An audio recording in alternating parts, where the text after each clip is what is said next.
I am Andreas Papanaklis from Hyptoadmie. I'm TSO co-convener for the MCCG, and I will be moderating this morning session.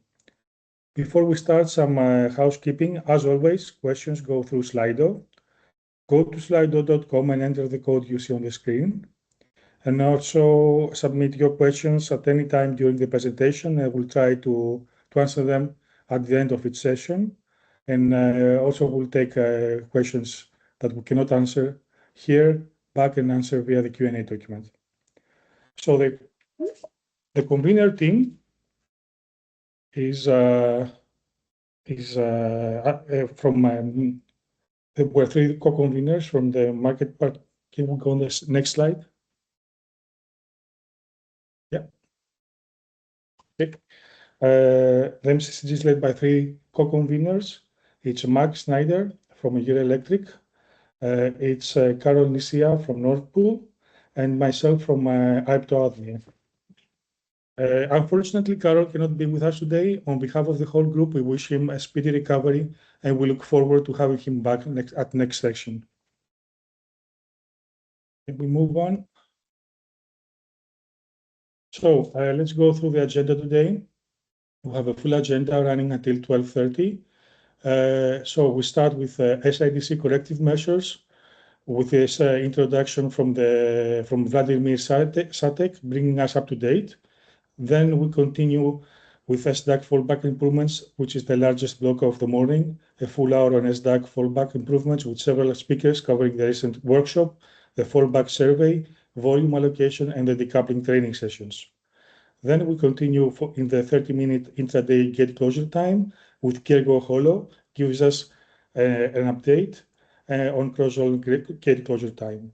Then we have a short break of 10 minutes, and then we reconvene at 11 o'clock with SDAC storage orders public consultation, where Timo Suhonen and Marja Eronen will bring us up to date.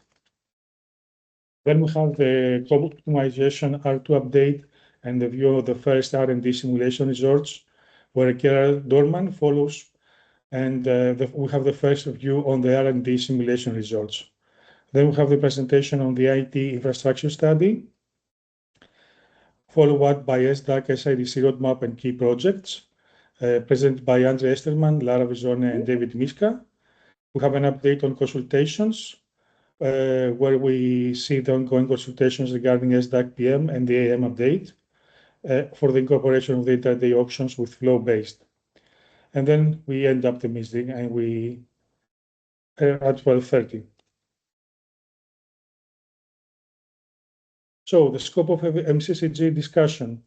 Before we dive in, our usual reminder of scope. The MCCG discussions stemming directly from CACM guidelines, MCO matters, capacity allocations, the intraday auctions, products, and central algorithm functionalities, and central testing. Capacity calculation and other regional topics belong to the CCRs, as you can see on the slide. So if a request falls outside the MCCG scope, we kindly ask you to raise it in the proper forum.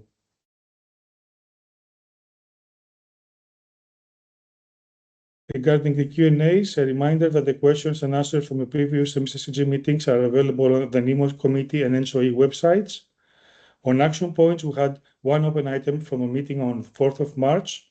The MCSE NIMOS were to provide clarity on the timeline and updated list of corrective measures under the consideration for coordinated application. This was delivered on 13th of May, so the action is considered closed.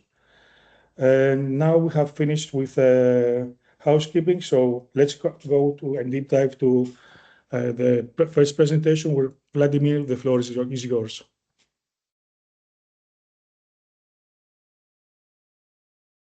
Good morning to everybody, and thank you for passing the word to me.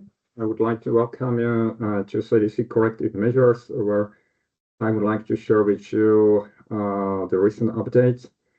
There is definitely progress on the preparation of the corrective measures. What is also important in this section, we would like to cover first operational experience after we deployed XBG version 5.0, which I think is quite important and I guess would be also very appreciated by market participants.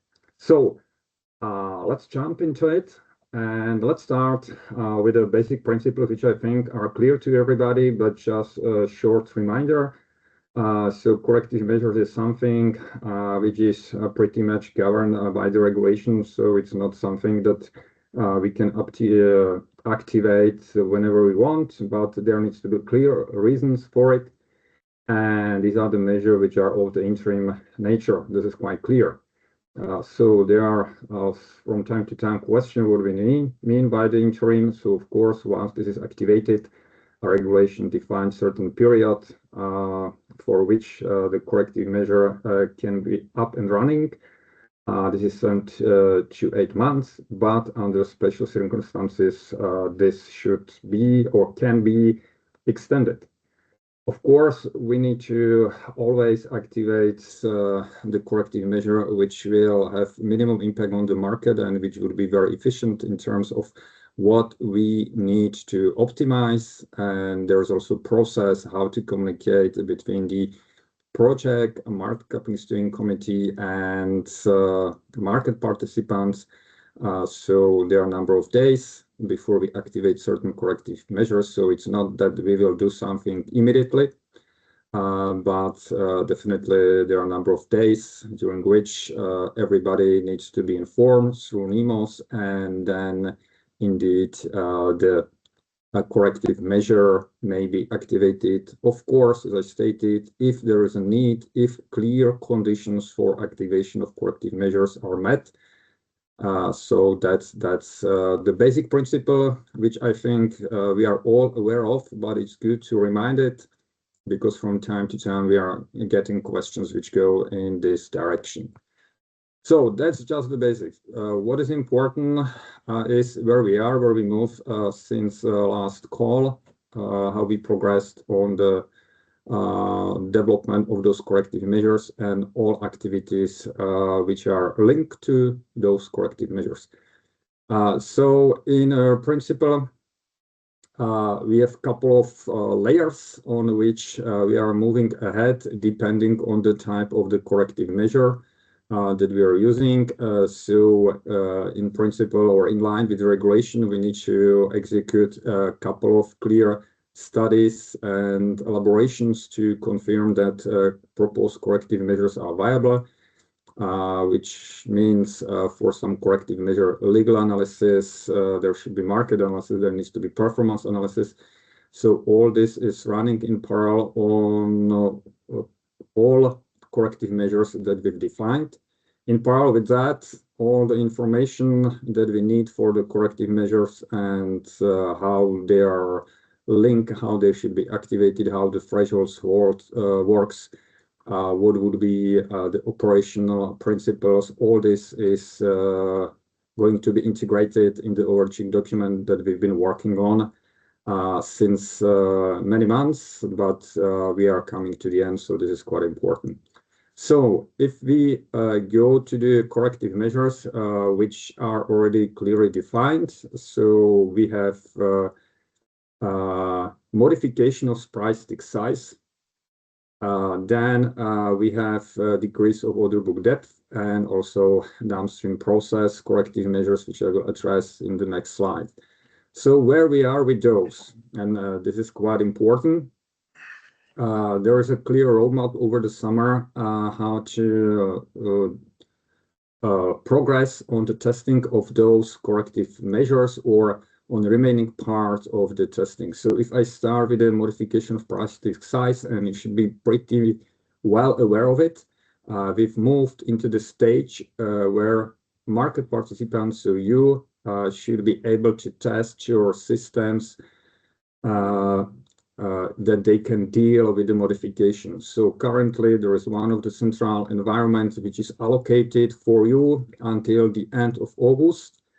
The tests are ongoing.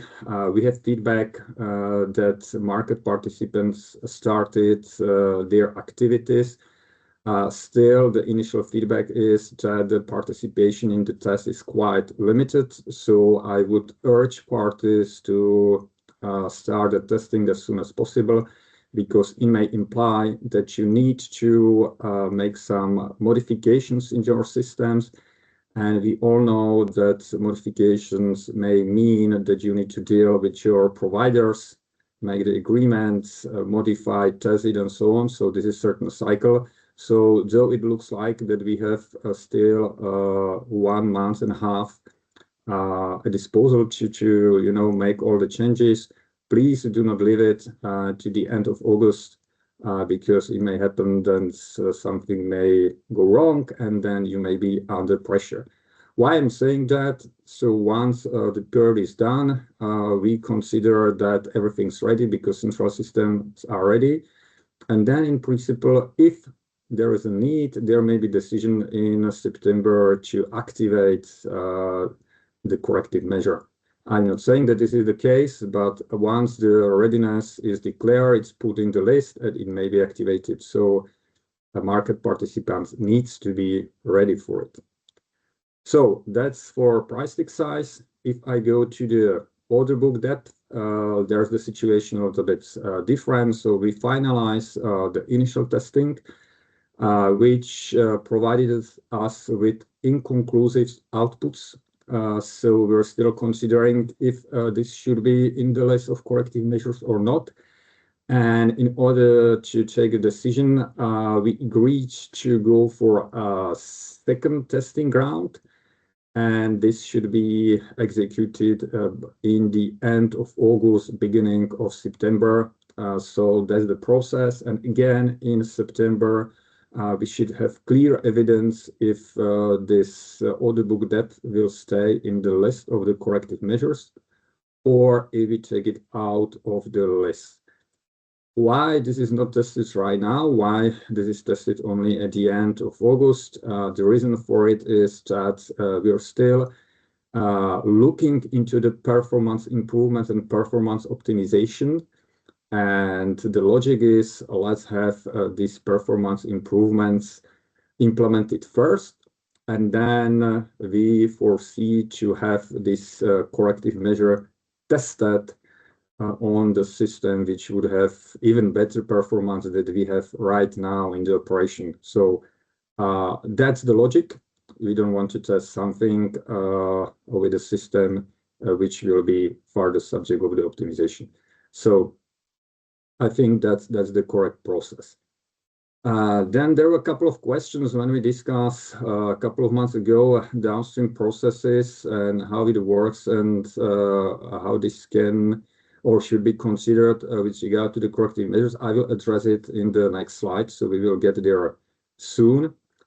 And let me also address the corrective measures which are under investigation, which are, I would say, the most challenging one, because they are not just touching the performance, but they are touching also the nature of the trading and competition among NEMOs and market participants.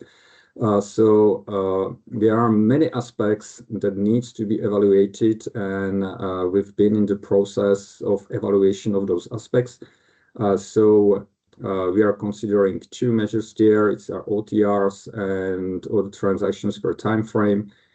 And we are running now in parallel legal assessment, market assessment, and we are also running performance assessment and design assessment. The expectation, but this is just an expectation, it's not fixed, is that we should have results in October.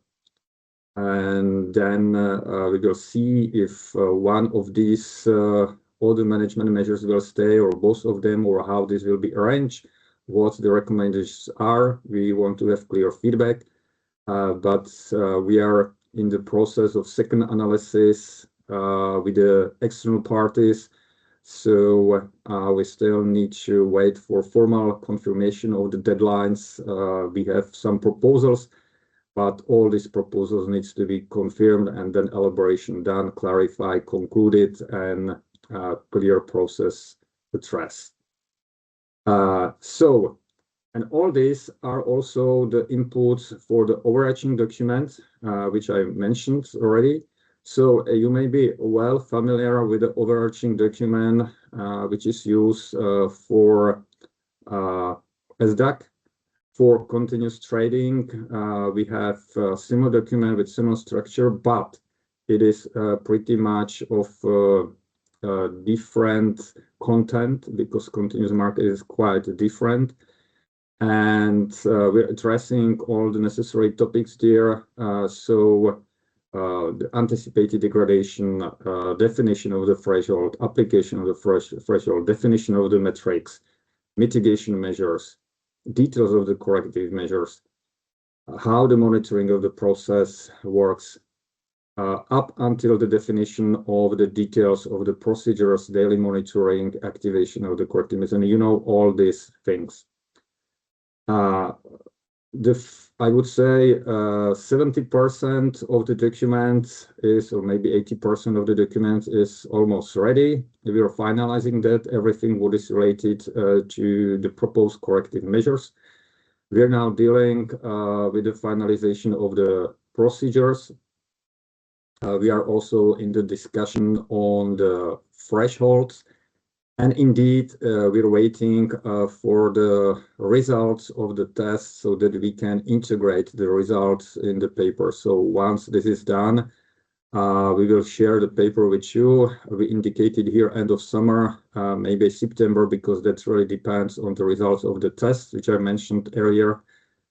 So that's the foreseen topic. What may be also quite interesting for you is how we look into the measurement of the system and what will be the main metrics to consider the activation of the corrective measures, which indeed is in the document. And we are currently considering, or we've agreed, there are two principal metrics. One is related to order execution, end-to-end latency. The revision principle measures processing time from the first entry into the central system until the exit of the central system. So that would be a principal metric to be applied for SOB. But then we also look into the time generation of output files, in this case CMI files. So also the data, which we can call already as a part of post-coupling, which needs to be generated to make the shipping arrangements and nominations and all this stuff. And this is also important because both parts need to be aligned to make the system feasible and workable. On top of that, you will see in the overarching document many other monitoring metrics. So it's not like that we monitor only 2 points. We will monitor, I don't know, maybe 10, maybe 12 items in the systems, because we want to understand every detail of the system, which then contributes to the improvement of the system. So we need to make some further improvements. We have detailed information and we know what to focus on. So that's the philosophy, but for activation of the corrective measures, we will use two principal metrics. So with that, I made a point already on the downstream system, which are addressed in the next slide, if we can progress there.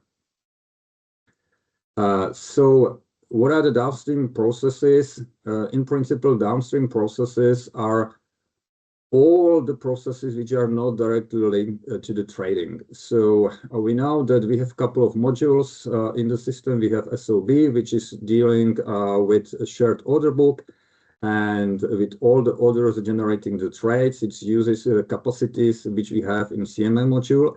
But then once the trade is created, it needs to be propagated to other modules like shipping module and also CMI. The data needs to be provided to transparency platform.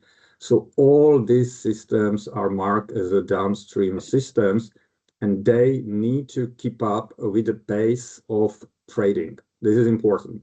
So when we focus on the improvement of the performance, it's not just simply we improve the trading, but we also need to analyze all the other systems, and this is very important. From that perspective, we have, let's say, in principle, two corrective measures which we can apply in downstream systems. When we made the initial analysis, there is a functionality which prepares offered capacity evaluation for publication, the transparency platform. So this is something which we analyze that is least harmful for the system if we need to improve the performance, and that may be potentially deactivated. So the deactivation functionality exists. We know that it works, and we've moved in the testing of the performance contribution. We are still in the discussion and on the conclusion if the contribution is sufficient. The preliminary results shows that this switch off may contribute to the performance only in a quite limited way. We still need to analyze further data to make sure that the activation makes the sense. Which indeed, if this is proved that it does not help sufficiently, we can take this proposal out of the list of corrective measures. But I would say the positive thing is that with the deployment of Release 5.0, we improved also performance of downstream system pretty well. So the issues which we suffered in the previous version are almost not visible in Release 5.0. So that's very important. Now there can be a question, okay, what happens if this measure is taken out of the list and we're still suffering there? Then, of course, indeed, we need to apply another measure, which will be measure directly linked to SLB.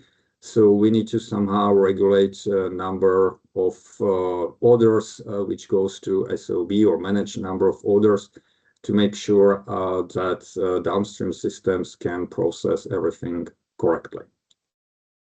So that would be on the corrective measures. And I think the most interesting part of the presentation would be next section, which goes to the operational experience after we deploy Release 5.0. And this is pretty much linked to the corrective measures, because of course the nature of the corrective measure is to have them activated if the performance is not sufficient.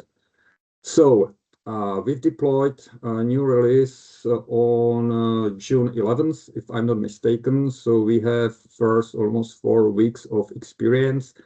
The information which you can find here is based on initial 3 weeks, because last week cannot be reflected here.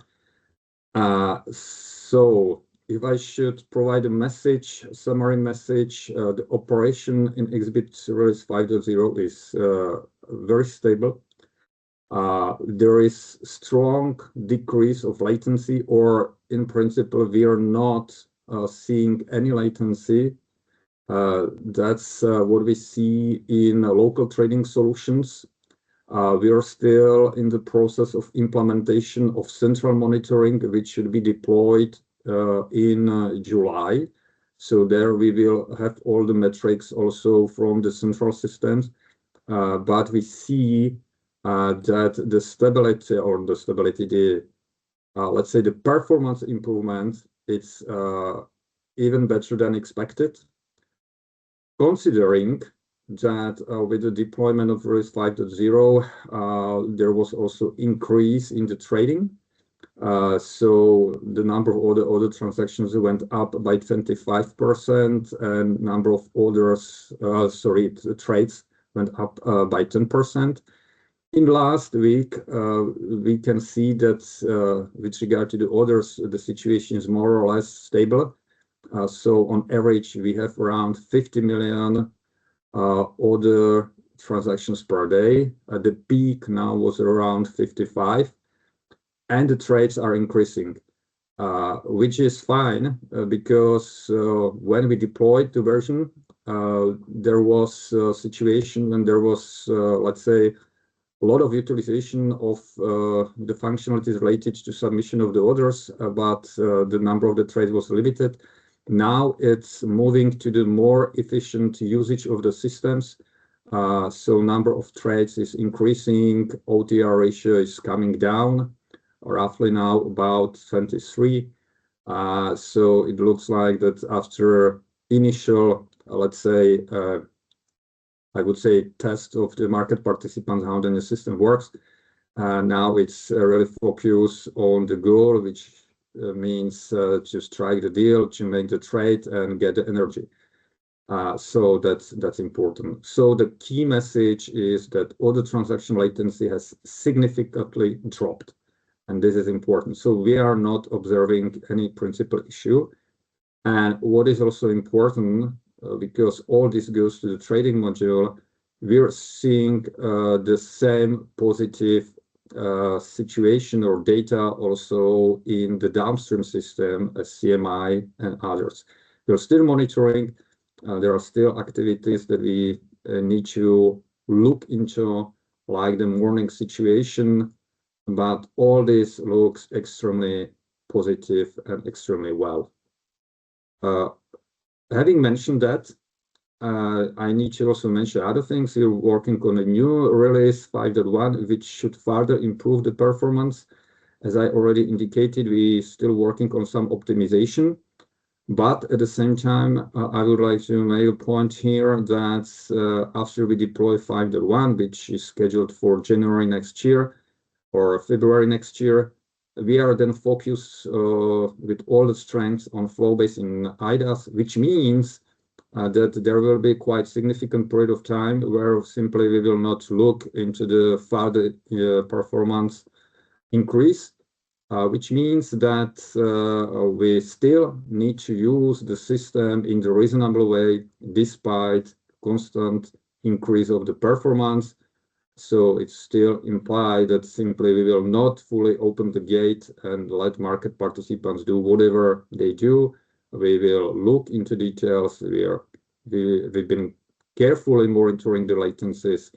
If we see some negative development in that respect, we will definitely react. So I think that's the key message and summary. I would be faster, but I think there are very interesting topic in SDAC area. And let's go now into the questions if there are any.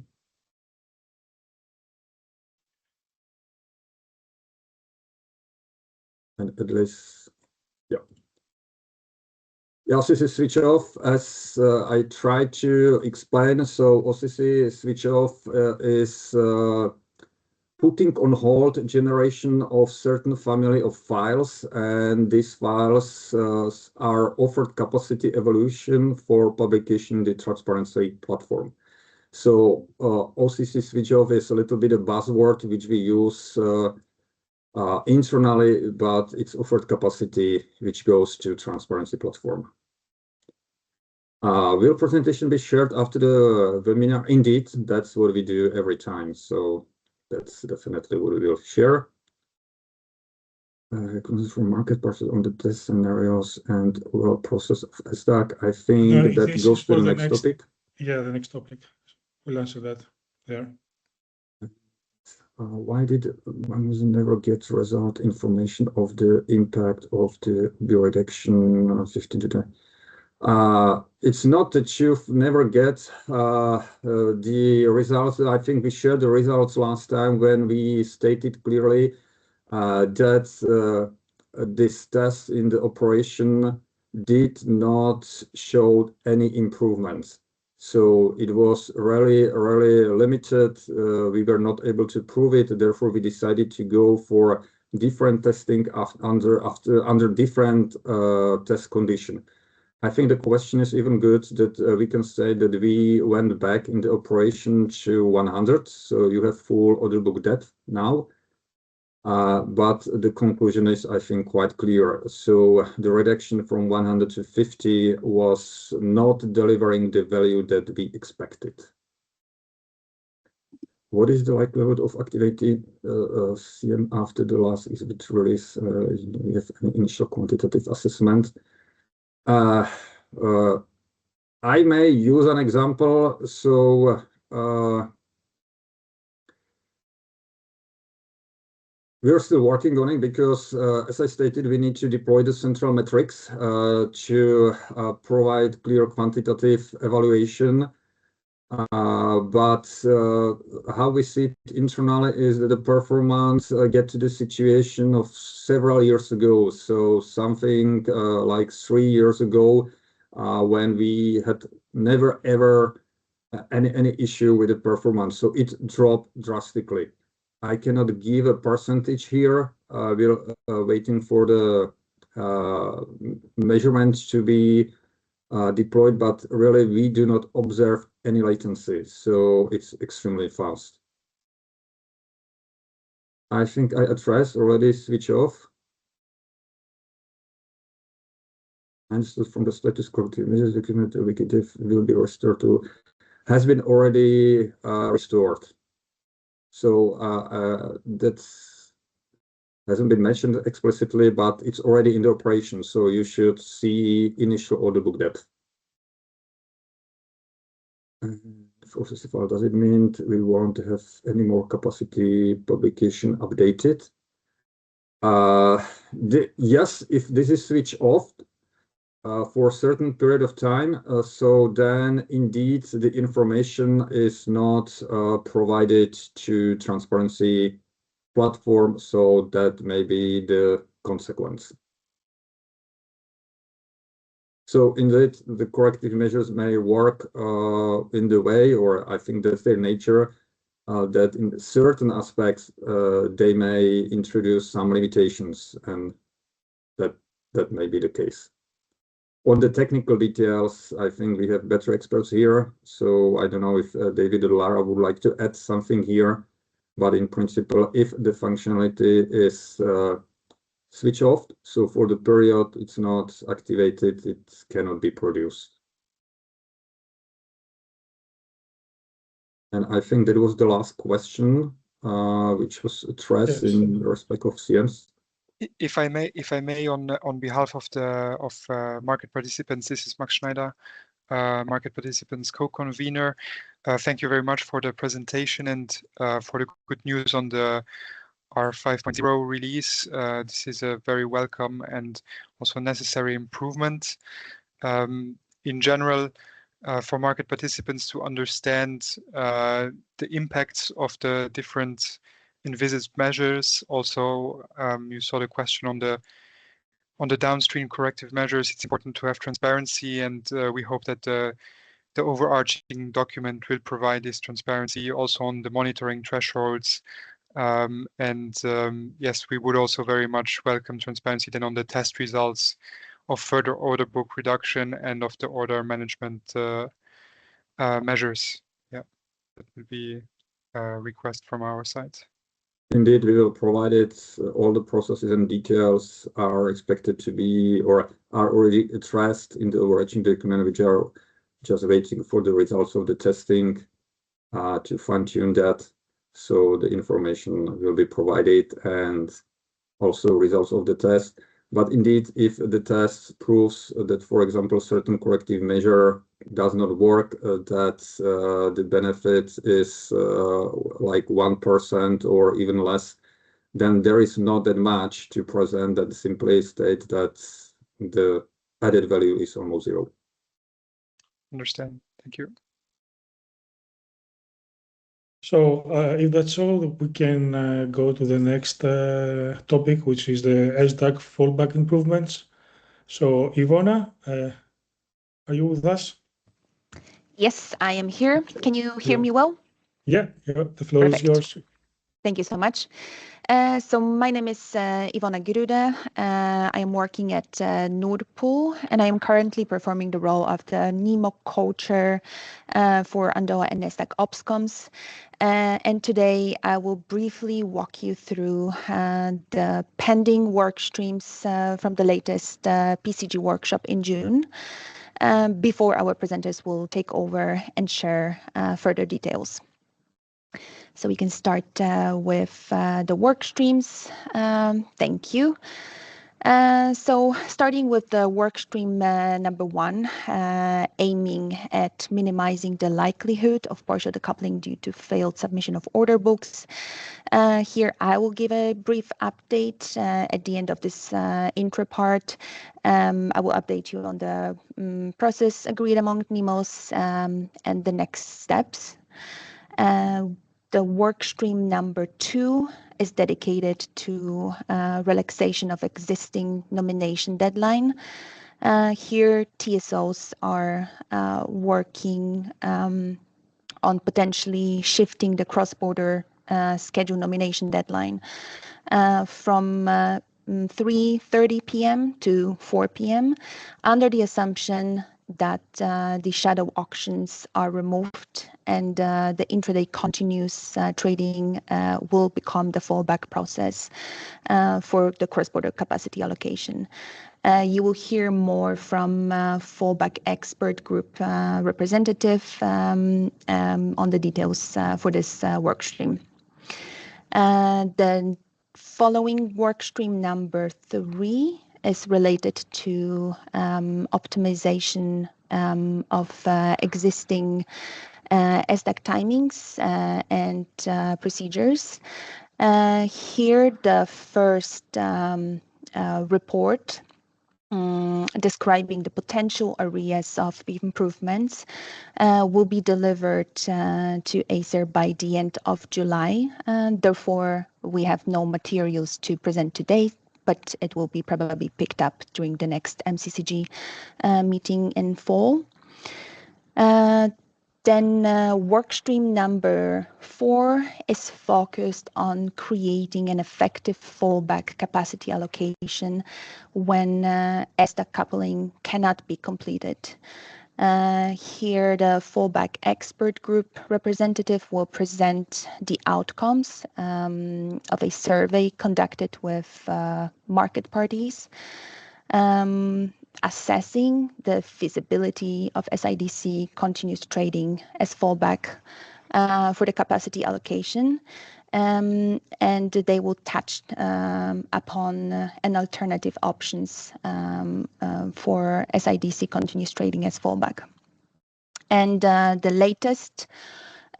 last work stream, number 5, is dedicated to ensuring a single SDAC price in multi-NEMO areas in a decoupling situation.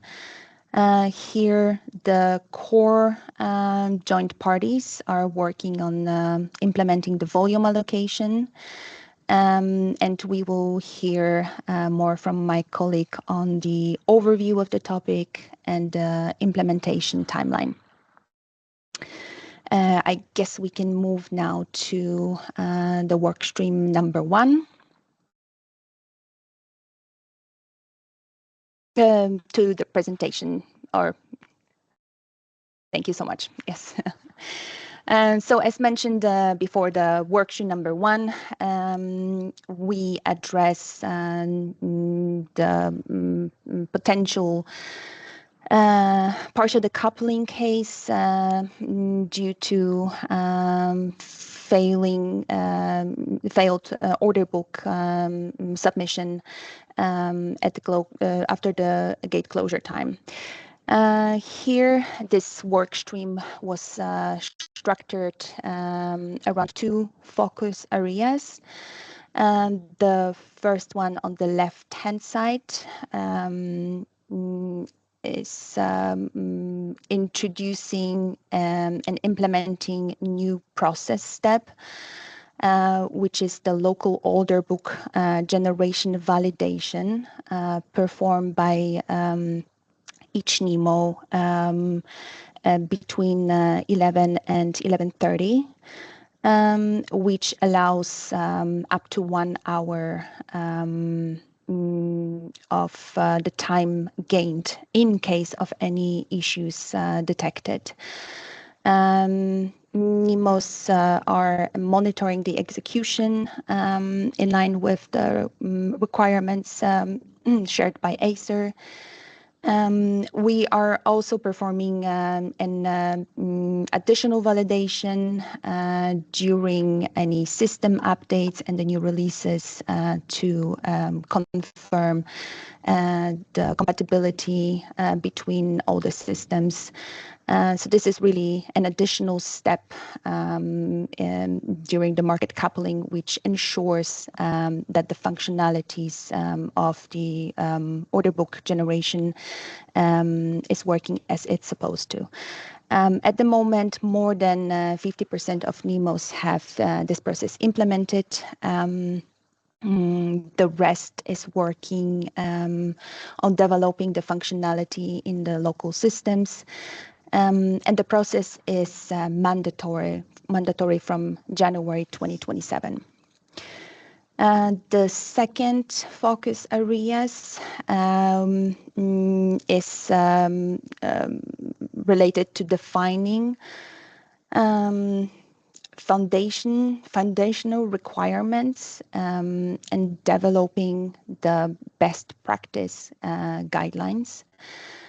Here we focused on the 3-pillar framework, which highlights and collects the capabilities of the systems already in place.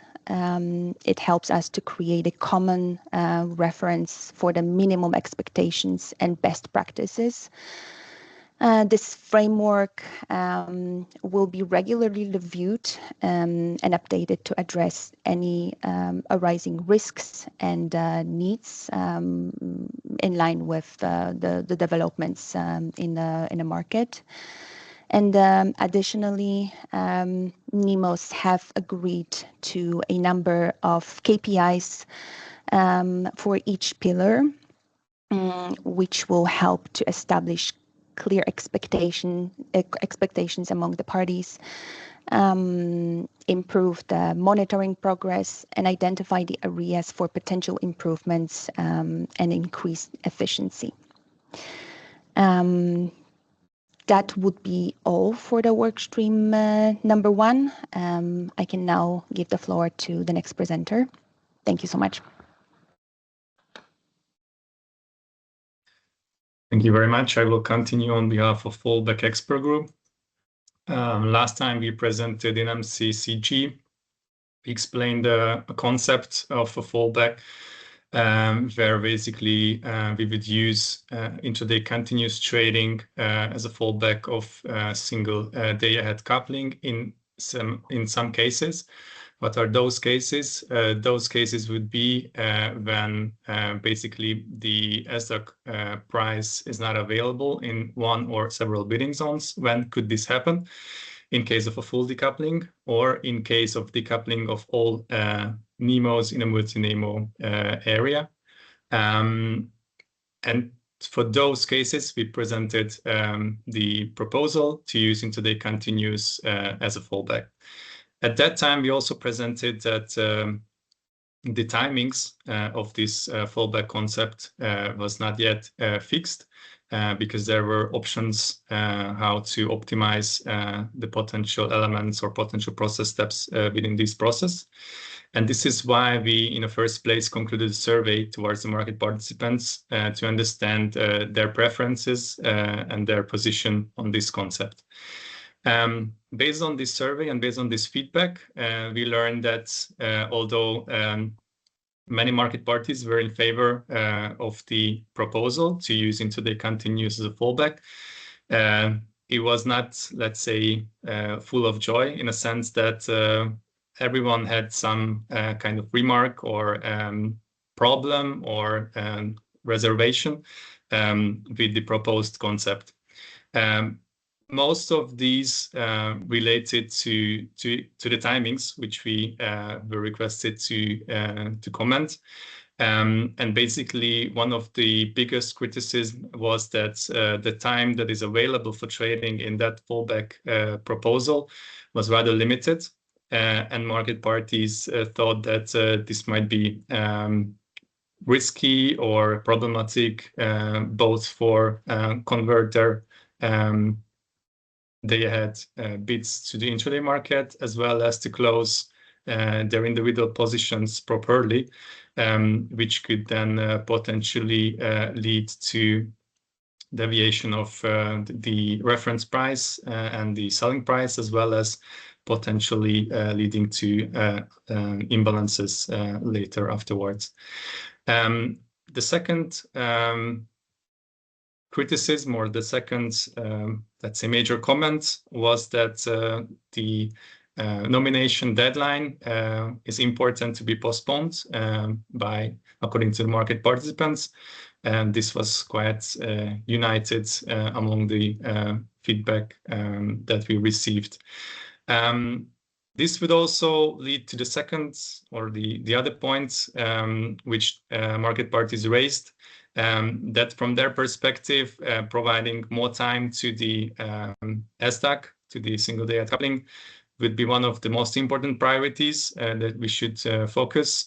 And that's why they also consider that the postponement of a nomination deadline is an important element, because that could unlock this potential to provide more time to the SDAC, which was, again, a clear target.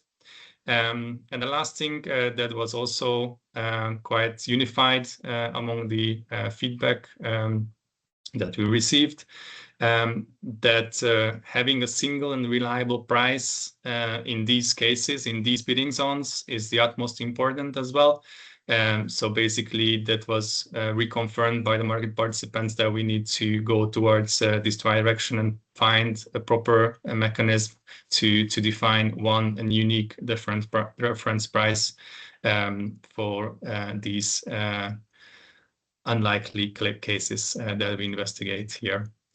And based on this feedback, we concluded in the fallback expert group to also try to investigate some other options and alternatives, which could reflect to the comments that we received. And this will be presented by my co-convener, Lara.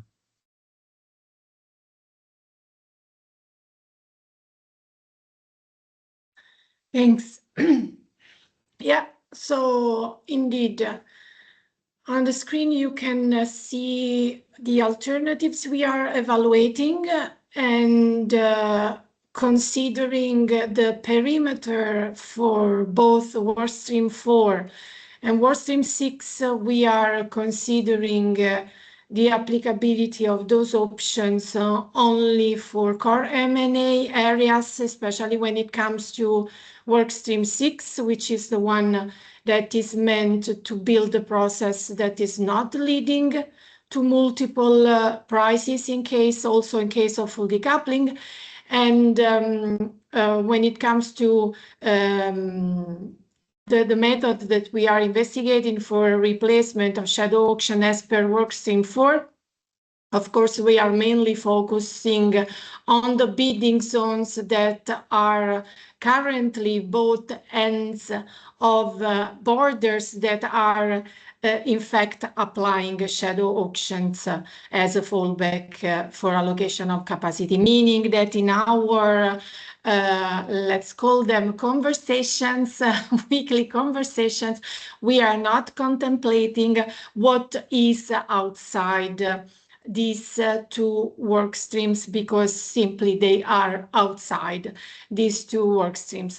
The alternatives that we are evaluating, on top, of course, of what is the main one for which you have been also asked to provide your feedback, and we are very, very grateful that you did that, because it was quite enlightening and illustrative and very useful for us to understand things from your perspective. So on top of that, we are investigating other options, and for how to say, make things more schematic and more clear, because usually this is a way to make things more understandable.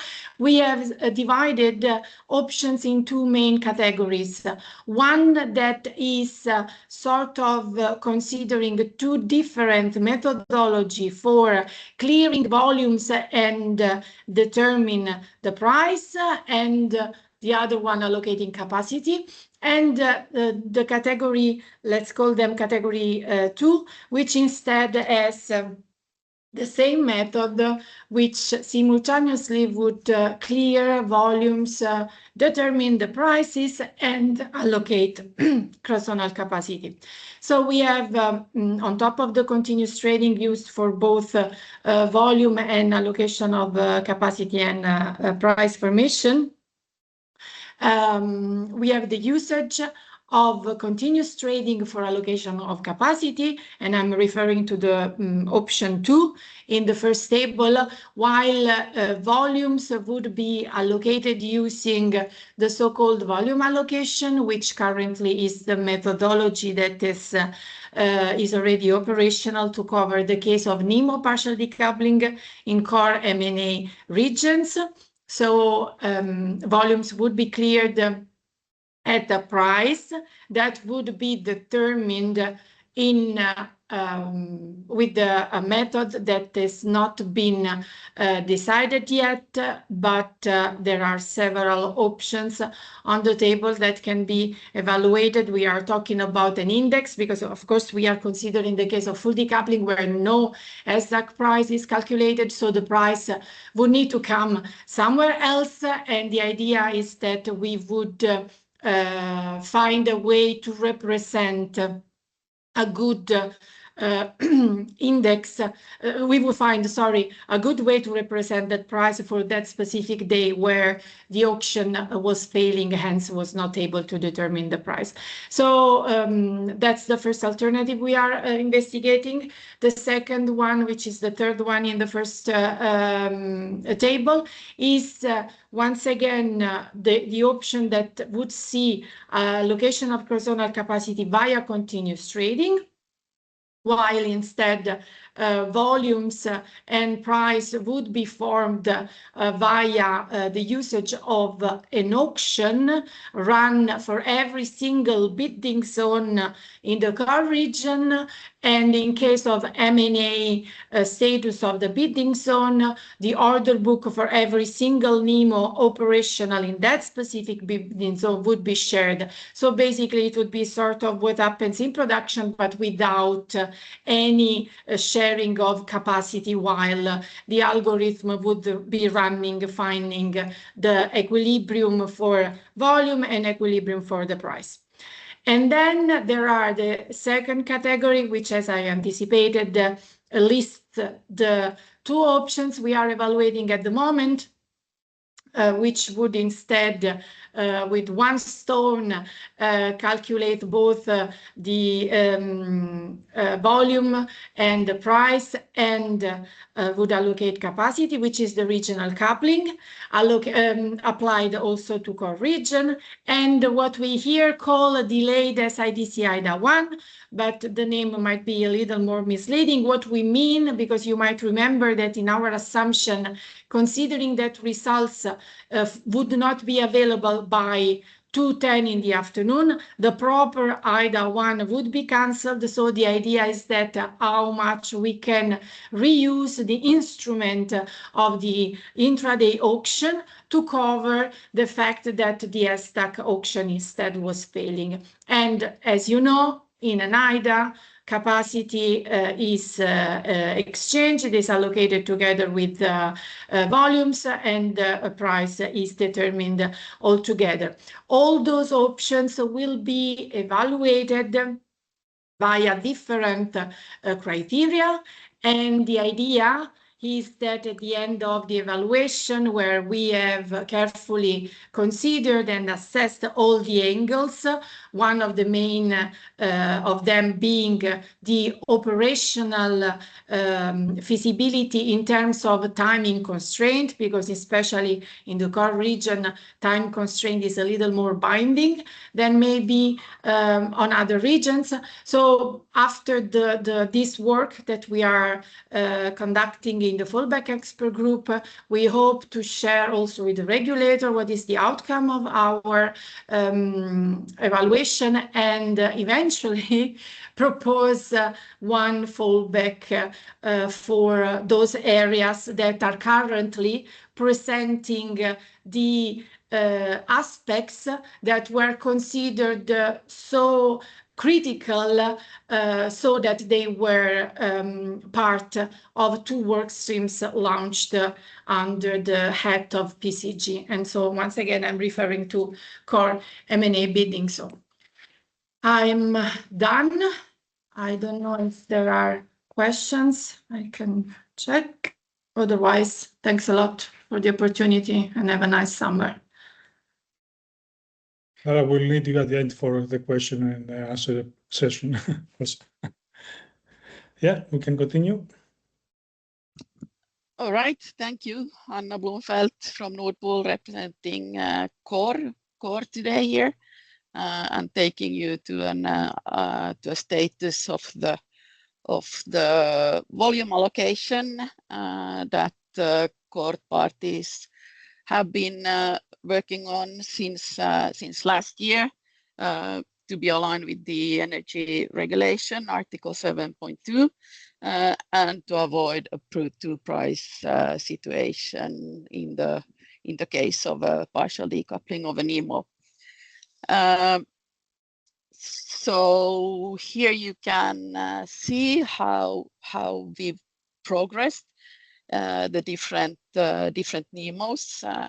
So Nord Pool is live since February. EPEX followed in March, and EXA on the 21st of April. Now we are also seeing progress with the remaining M&A areas where we have BRM and OPCOM who are waiting for the M&A approval, which is I think, if not at the moment given, almost there. And then we have BSP and CropEx who will implement volume allocation when the Slovenia M&A goes live. Yes, and then remaining is TGE, who is awaiting confirmation from UK NF, and where they are doing the local implementation. And UK NF is a local regulation which is applicable for TGE and not the other NEMOs in Poland. But the EPEX and Nord Pool have implemented volume allocation in Poland as well. Yeah, this is a short update on the status of the volume allocation. Excuse me, Hanna, could you please explain what's meant with the individual implementation by the NEMOs? That means because volume allocation is something we implement in our own systems, and different NEMOs have been able to implement it with different timelines. So for some, it's been faster to do than for others. So this means that we've implemented them such that the first one being ready went live, and then so now we have quite many live, as you can see from the timeline. Thank you. And I think it's for market participants, this is an important improvement after the decoupling that took place in 2024. It's very good to see that NEMOs are rolling out this solution. But in terms of implementation and how harmonized the rules, the actual procedural rules are for the use of volume allocation, we have seen some divergence still and would welcome more harmonization. For example, when it comes to the reopening of order books, where yes, we have called for more information and would have welcomed this, and believe that there could be some problems with reopening order books after the ESTEC price publication. I think this is important to mention. Yeah. acknowledge. So we have approved procedures, and after that approval, we've acknowledged that there's some concerns from some NEMOs and market parties, and about the potential risk of volume allocation being placed after the stock market price has been published. So we are investigating these, and we will come back to those at a later date. Thank you.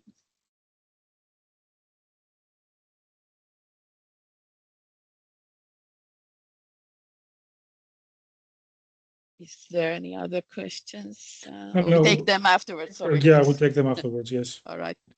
Then I think it was it Milos? No. So yeah, and now the presenter is finished? No. It's I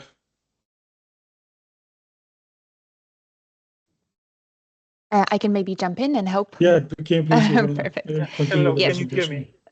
Exactly. The next presenter will be Milos Tomic, also NEMO co-convener for Andoa and NASDAQ Opscom, and he will provide the feedback from the last training session, full decoupling training session in June. The floor is yours, Milos. Thank you so much, Ivona. I hope you can hear me and see me well.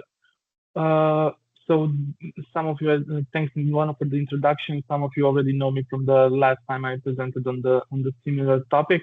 For today, we have the outcomes of the latest market participants training that we had in the beginning of June, on 3rd of June to be exact. Here we would like to point out that after the session before that was held in the end of 2025, in November, we also reached out to the market participant organizations to gather feedback on what went well, what needs improvement, and in general, what is the feedback of the market participants to the overall training process. We received some constructive suggestions, proposals, also some questions that we try to answer, and also we try to implement the certain solutions based on the proposals that we received. Can we go to the next slide, please? If we focus on the test that we had on the 3rd of June, this test has been executed in cooperation of NEMO, CSOs, and JAO, and same as last time, the focus was on the full decoupling scenario with shadow auction being triggered, with the difference being that we also introduced additional step in the process which relates to the cancellation of the preliminary results, which is a new case that we identified and introduced into our procedures, and also a new operational message was created for this reason, and it was also introduced during this training, and it was successfully shared with the market participants. In this specific test, we had 47 unique companies that registered for the test with JAO. It is important to mention that we had several companies that are part of the different bidding areas and participated with different NEMOs, so the actual participation was also a bit higher. We did notice a bit lower participation compared to the test before at the end of the last year, but this can be also assigned maybe to a start of the holiday season, because we are already in the summer months. Regarding the outcomes of the test, the first part of the test, so until the declaration of full decoupling, which also relates to the sharing of operational messages with the outside stakeholders, especially the market participants.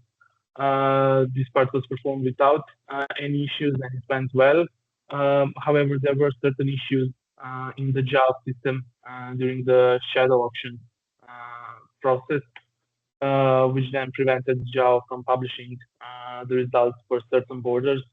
Mostly the external borders of the core region were impacted. So there was either no results or a delayed publishing of certain results for certain borders. At the moment, we are still exploring the root cause of this issue.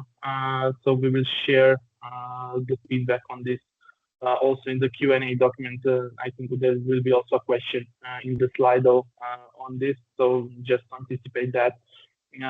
We will share the more detailed feedback once we compile the Q&A document. If we look to the future tests, at the moment we are planning the second test of the year because we aim for having the 2 tests per year. So the next one is expected to be scheduled at the end of Q3 or the beginning of Q4 of this year. We are also still discussing within ENTA-COPSCOM which test scenario will be performed. Are we still sticking to the full decoupling with shadow options, or we will maybe think somehow outside of the box and try to introduce also some other test cases. But of course, the market participants will be definitely informed in due time. With this being said, we would also appreciate any feedback from market parties on the test scenarios or the overall process. Any other questions or constructive criticism is always welcome. So if you wish to share your opinion with us, you can either reach out to the MCCG, so to the market participants organizations, and deliver centralized feedback. Also, I think there will be some questions raised today via Slido. But you can also reach out directly via the email for the MCCG, and also market participants are always more than welcome to reach out to their individual emails to share the feedback on the process. And then all of this will be gathered as the COPSCOM, and then we will brainstorm and see how to respond and how to introduce these changes to the process to basically make all the market participants and the stakeholders satisfied with the overall testing process. So that's it from my side. I think this is the last subsection in the public improvement. So are we going to the questions or to the topic? No, we're going to questions now, so we can have the slide of questions. Yes, thank you very much. Which one? So feel free to answer the ones that you feel that you can answer, and the ones that we're not confident enough or we don't know the answer, so we can take them always back and provide them in written form. So Lara, you see any question that you can answer? I think, for example, some of them were already answered by Gergo. Yeah. At least the first one, I believe. Yes, indeed, I answered the first one and also the second one in the meantime in writing, but I can also briefly explain. So basically, for the why it is needed to remove shadow auctions, I think it was explained by TSO several times. The rationale behind is that the shadow auction experiences that we had in the past resulted to, in many cases, not very good quality nominations, which resulted mismatches on borders, which took quite some time for the TSOs to resolve and manage. And this is the reason why it would require more time in case we keep the shadow auctions, while in case we have, let's say, a central system which is sending the schedules to the TSOs, this problem is not there anymore, and this could unlock basically the potential to reduce the timing that is needed for the scheduling process, and therefore the nomination deadline can be postponed. For the second question, I also answered in the meantime. So today already the TSOs postponed the nomination deadline gradually. So in case there is a fallback event, depending on basically when the end time of the SDAC is expected, so when the process can be finalized, the nomination deadline is gradually postponed. So basically based on different market messages, the TSOs postponed the nomination deadline already today. And exactly this let's say the final step, the postponement of the nomination deadline in case of full decoupling was investigated in work stream 2. And in case this is possible based on the prerequisites that the TSOs already announced, then the not just the nomination deadline, but also the full decoupling deadline can be moved. And this would then unlock the potential also to optimize further the process steps within SDAC, which means that potentially we can also postpone the partial decoupling deadline. So in that sense, this is indeed connected. So once these barriers are removed, then more time can be provided to SDAC, and this could basically lead to preventing or hopefully help to prevent decoupling events.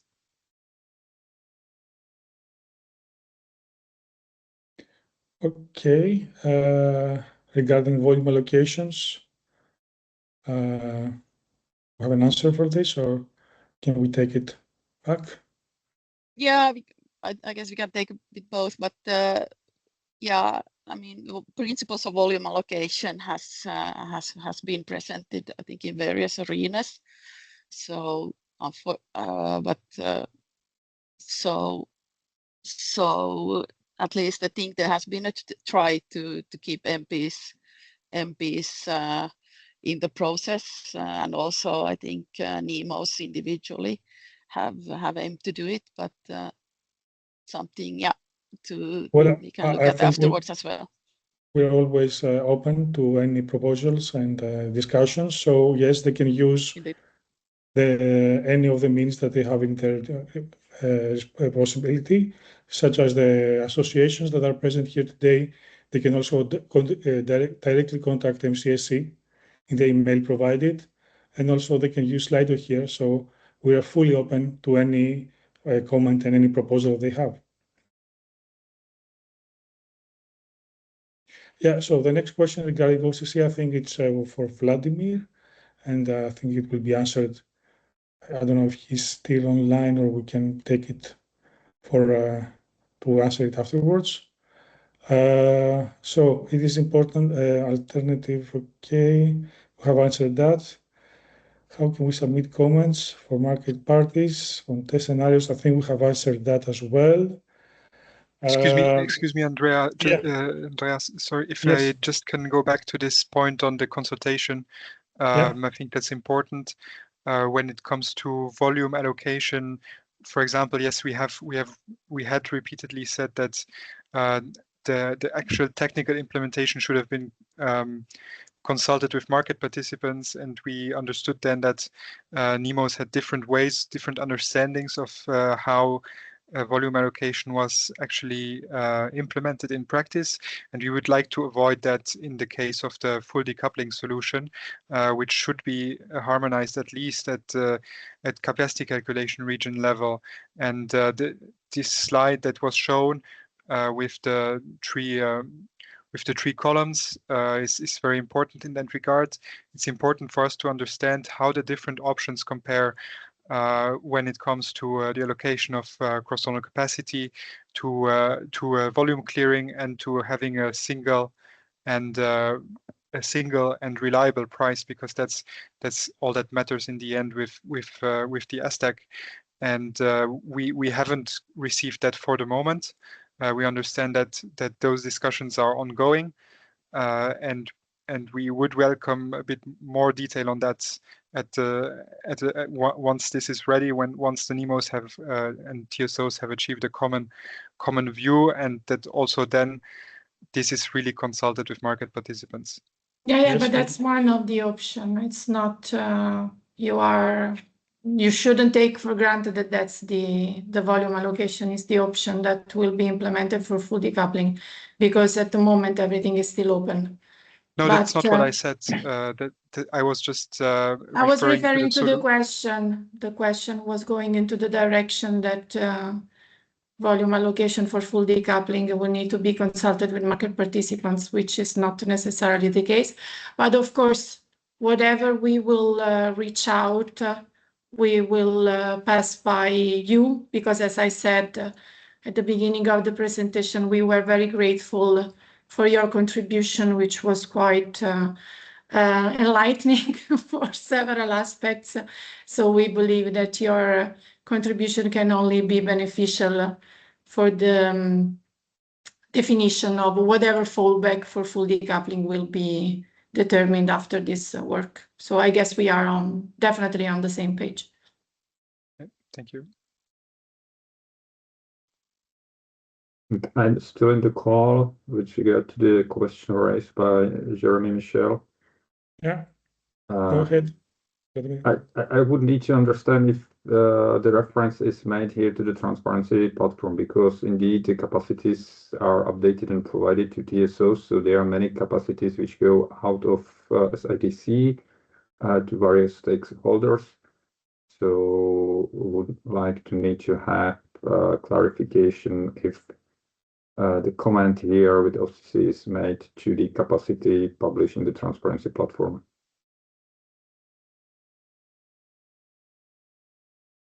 And I think we will discuss internally and then come back on it. Yeah, okay. Let's have also some other questions coming up.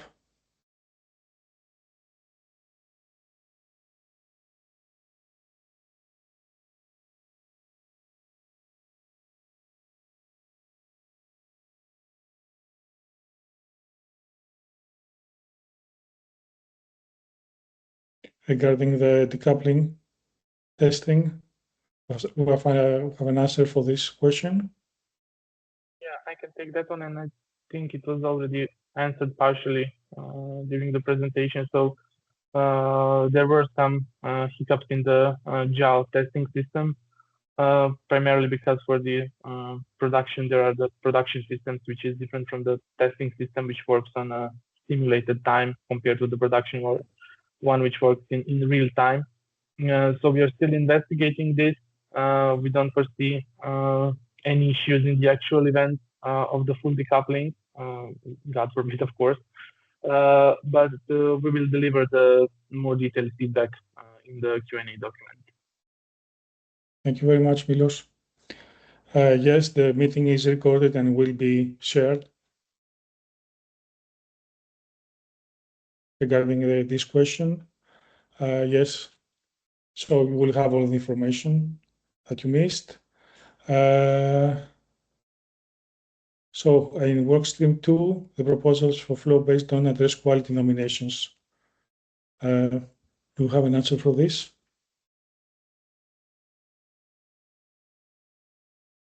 To be honest, I don't really understand the question, so I requested in the chat some further elaboration. Okay, okay, no, can you please make it more specific so Gergo can answer it? Yeah.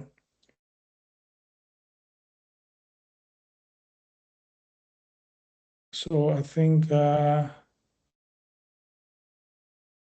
But that's for the other work stream, right? So maybe we can take it home with us and come back. Yeah. Because or just maybe, to clarify, fallback expert, once again, fallback expert group is not formally involved, and even substantially, I might say, involved in the discussions related to postponement of nominations deadline. That's another work stream led by other PMO and convener group. The work is not happening in the fallback expert group. So of course, Gergo as a TSO convener knows stuff, but I would like to avoid that we are identified as the group that is also dealing with that matter, because this is not the case.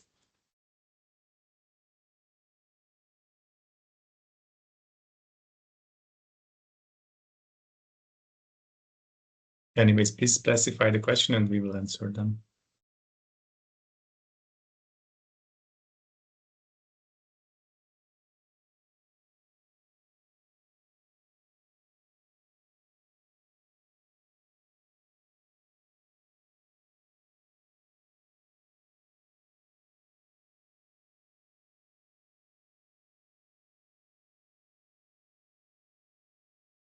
So if the question from Jerome is related to...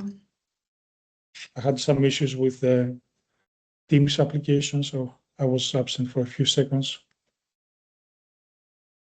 Yeah, I don't think it was already answered, the question related to the OTC price traded in the morning.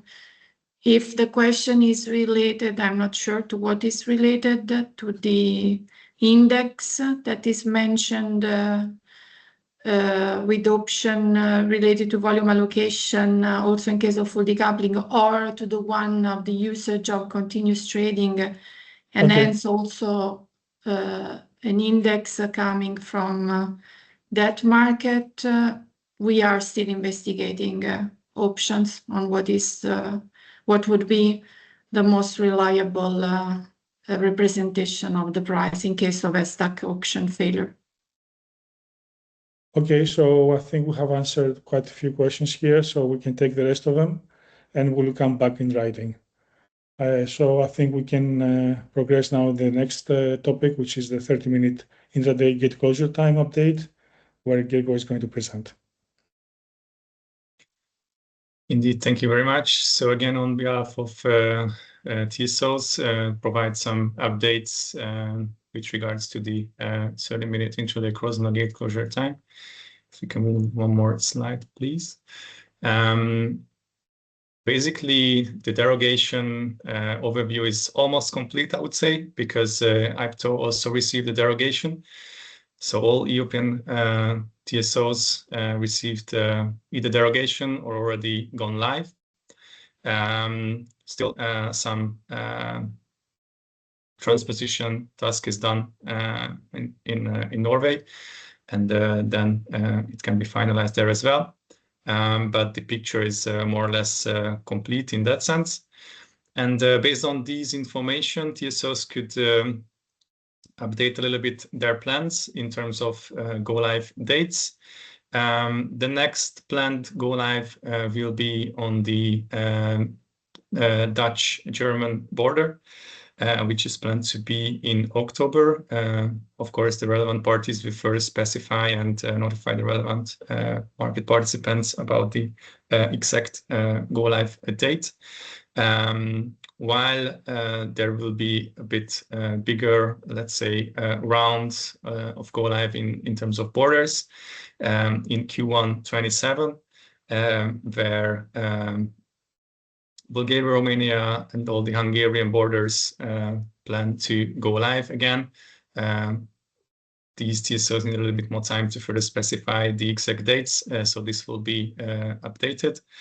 And then in March, Sweden is planned to go live on those borders where they can already go live. And the Belgian borders will go live basically quite close, which has a quite firm planned date already for the 1st of April. The remaining borders currently planning to go live end of 28 based on their derogations, with the caveat that there's this discussion on the Danish borders when exactly they plan to go live. On the next slides, we present some assessments on the experiences, what we've seen based on the, let's say, first 2 months of trading in the 30-minute gate closure time. Because we promised to provide you some insights on that one. On the upper chart, you can see 2 things.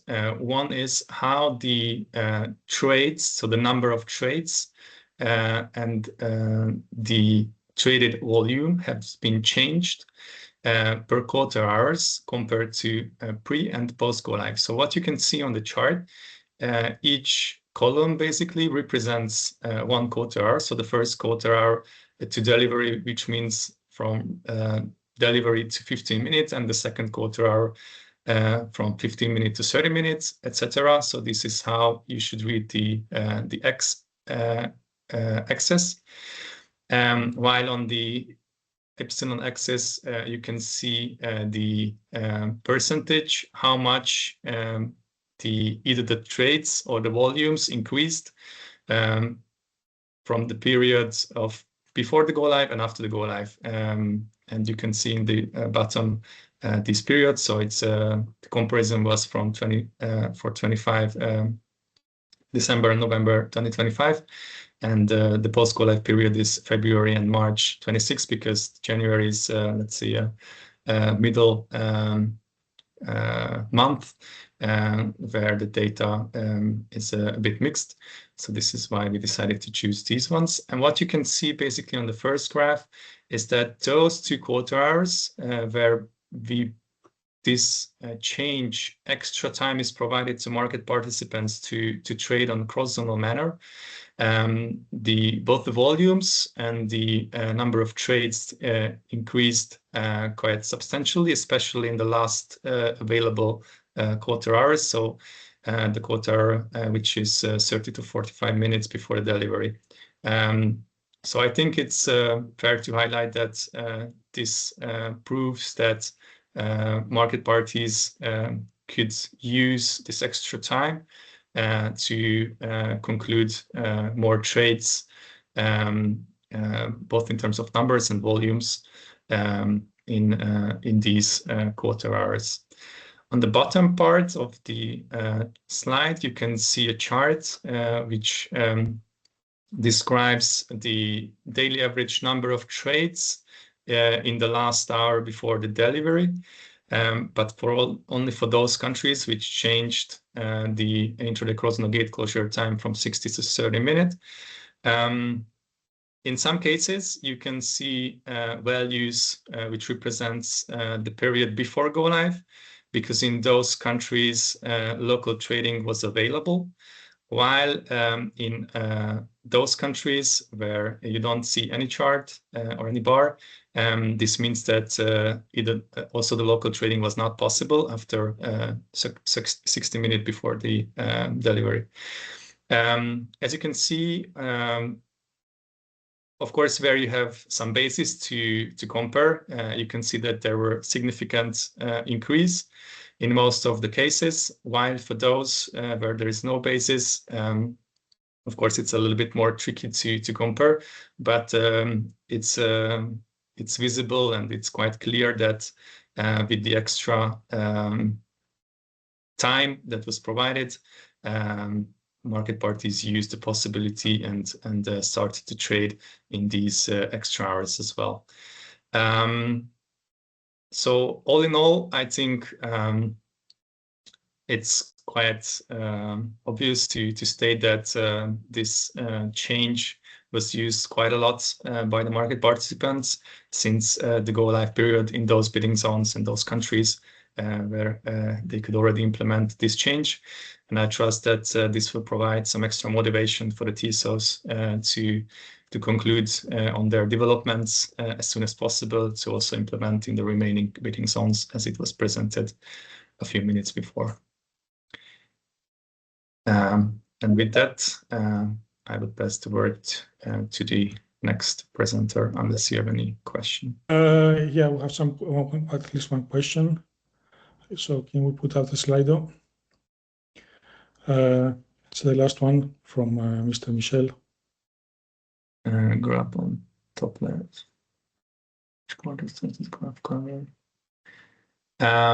Indeed, I've not mentioned this. This covers basically all the borders. So of course, it's a little bit mixed picture.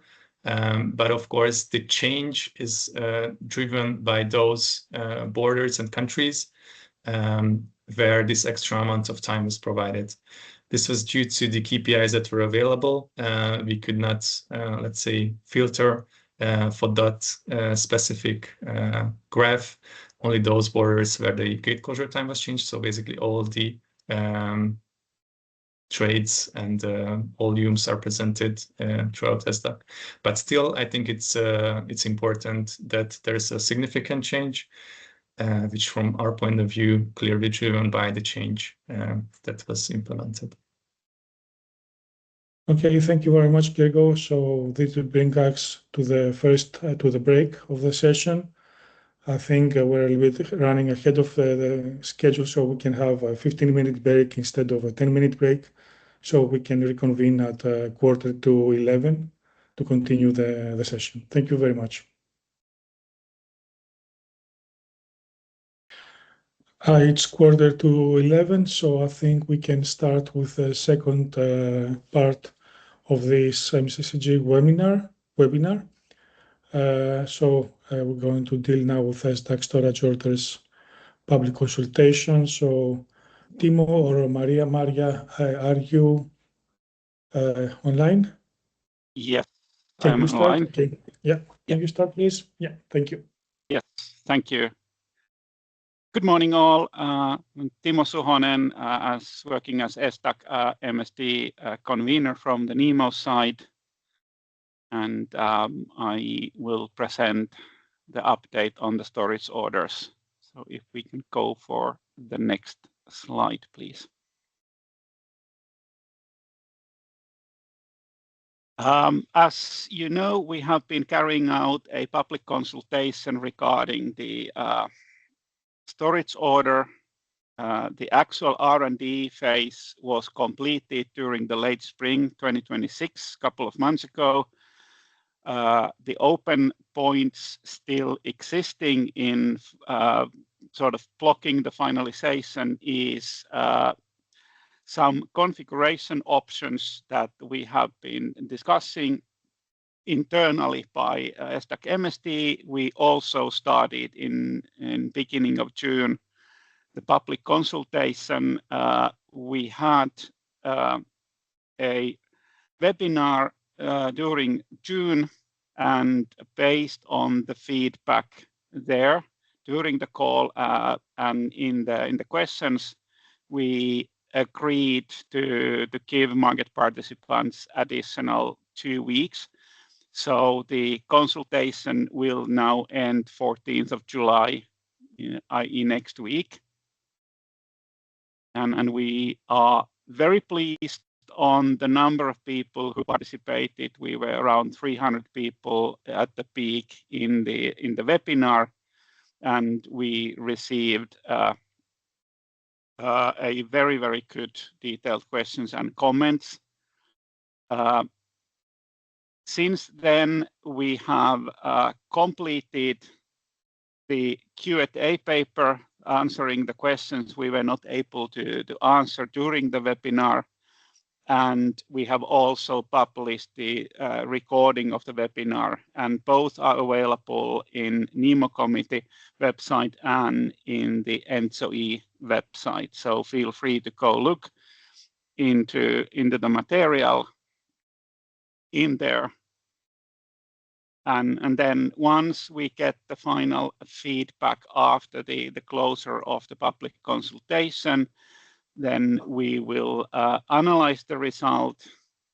We will then make the decision as part of the SDAC MSD on the final configuration option, and based on that approach is we will run a set of simulations during the end of the third quarter in September or in October, depending how quickly we manage to finalize the design options. The key open point for the storage order approach is the aggregation of the storage orders, basically whether we do the aggregation on a NEMO level for each bidding zone, or will that be done by the market participants themselves if they have multiple storage systems considered into the day-ahead auction, and also the minimum storage order size to be discussed. And we hope to get a firm answers during the as an output from the public consultation, and then the idea or our target is that the final configuration and the actual performance implications shall be presented in the next MCCG, so the one after this one, which traditionally is there in early mid fourth quarter in the fall. So we prepare the final results on the simulations and all relevant aspects into there. And as a reminder, that was already part of the public the webinar, that the target go live is in late 2027 for the storage orders, and that's basically the update on it for today. Okay, thank you very much, Timo, and we look forward to the updates. There is one question on the Slido, so can we bring that up?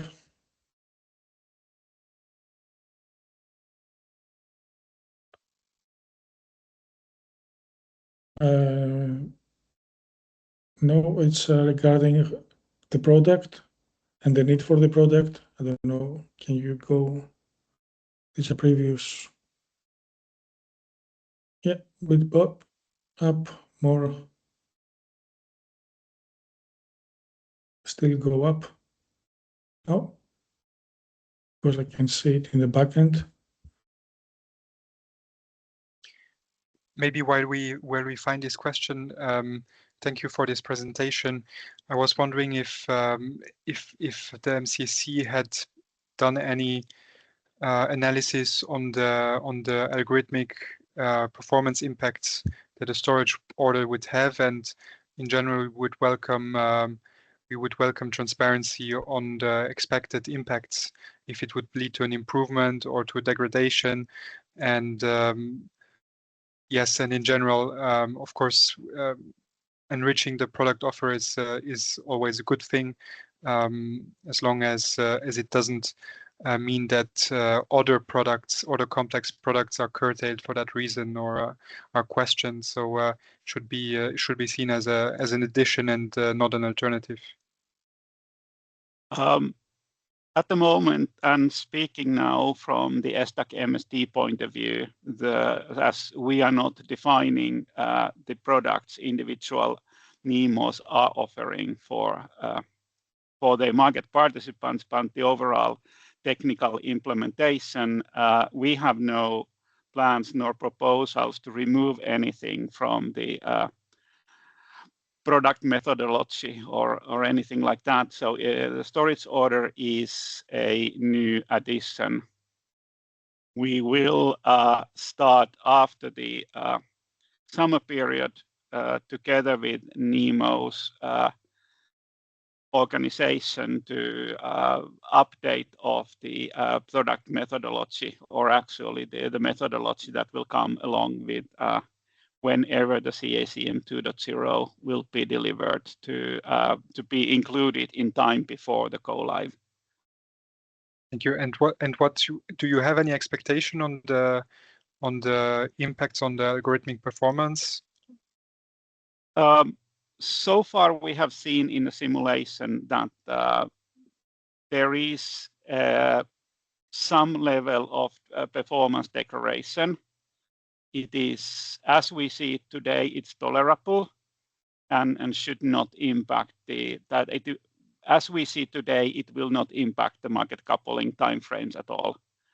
And one reason for the discussion with the market participants and the aggregation is that the level of aggregation will have impact to the market coupling system performance. So we are trying to find the right balance between the level of aggregation compared to the performance impact. Okay, thank you. But that's really about getting the input from the market participants, what you prefer to have, and then we need to make the assessment how that impacts to the market coupling calculation. Thank you. Yes, we will provide our input. Yeah. Then the question on the screen highlighted The original request came from a single market participant in the very first place. Then it has been come once we started the work, NEMOs and TSOs worked together whether we should take this into the R&D. We decided to take it into R&D, and in between of that, a couple of other market participants decided to ask for similar concept. They were not originally identical, but what we today have as a storage product or storage order product then is a minorly mixture of couple of MPs initiative, what they prefer, they would like to have in the day ahead market. And it really started as a day ahead product request, and we are working so far only for the day ahead market with it.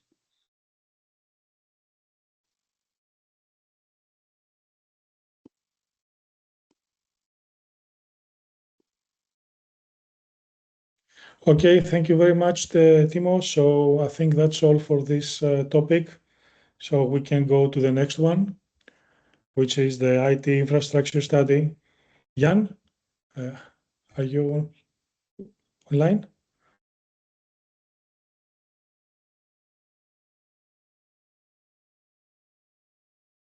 I am online, yes. Was it the co-optimization on the screen? Yes, I was a bit confused here. Yeah, it's Gerard taking the co-optimization, not Jan. Oh, sorry, yeah, sorry. Yeah. Okay. Sorry. Yeah, it was my mistake. Yeah. Yeah. So it's the co-optimization. Yeah, Yes. So please go ahead with the next slide. Yeah, so for the co-optimization, an R&D program was defined in the algorithm methodology by Acer. The first step was focusing on the initial assessment of the bidding products, bid design, and pricing design options with the following outcomes: implicit bidding, substitutability between MFRR and AFRR products, linked and combined bids with specific parameters, current bid designs, and suitable alternatives. The main idea is to keep current pricing with no PAB, but with the possibility to go to non-uniform pricing if required. This phase was finalized in November last year, and the report is available. The next phase is focused on a better understanding and is dominated by simulations. The idea is to better understand the implications for the algorithm, the results, price trends, flows, liquidity, and draw further design and conceptual findings on the requirements compatibility. The simulations start with a small system, the Baltic system, 3 countries, as you know, and the next phase will then be the full STEX simulations. The idea is to have a simulation with linked and combined bids with both flat and decreasing marginal costs. I will come back to that. And complex aspects such as sharing of reserves and storage orders and curtailment management. The storage orders is also related to what Timo just presented. Further is a conceptual assessment of the algorithm methodology, SOGL and EBGL requirements, and also looking at curtailment. Then the final, or let's say for the time final, third phase, we'll look at more advanced design issues like backup and fallback procedures and governance. NEMOs and TSOs knows that any methodology and requirement changes are possible only once the performance and co-optimization overall feasibility are proven in the R&D. Next slide, please.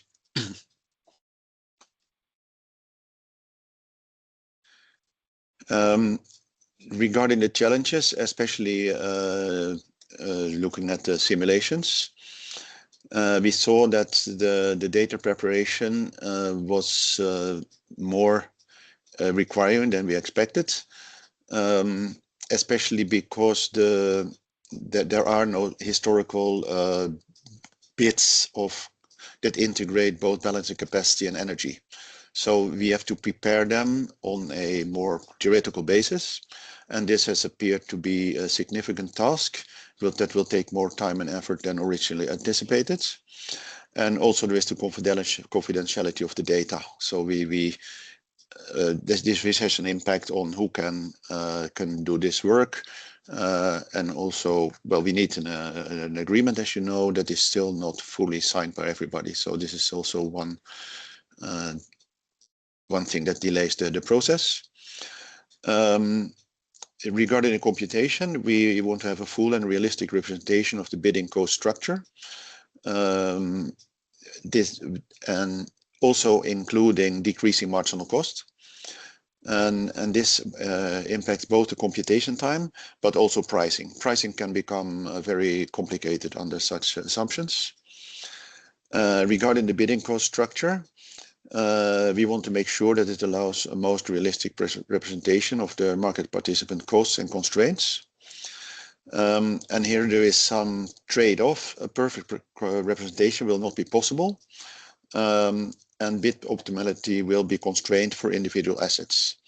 This can in principle lead to a loss of optimality on the dispatch of the resources that may not be compensated by a better coordination across portfolios. Further simulations and reviews with market participants will be needed to gain insight in the possible bidding behaviors.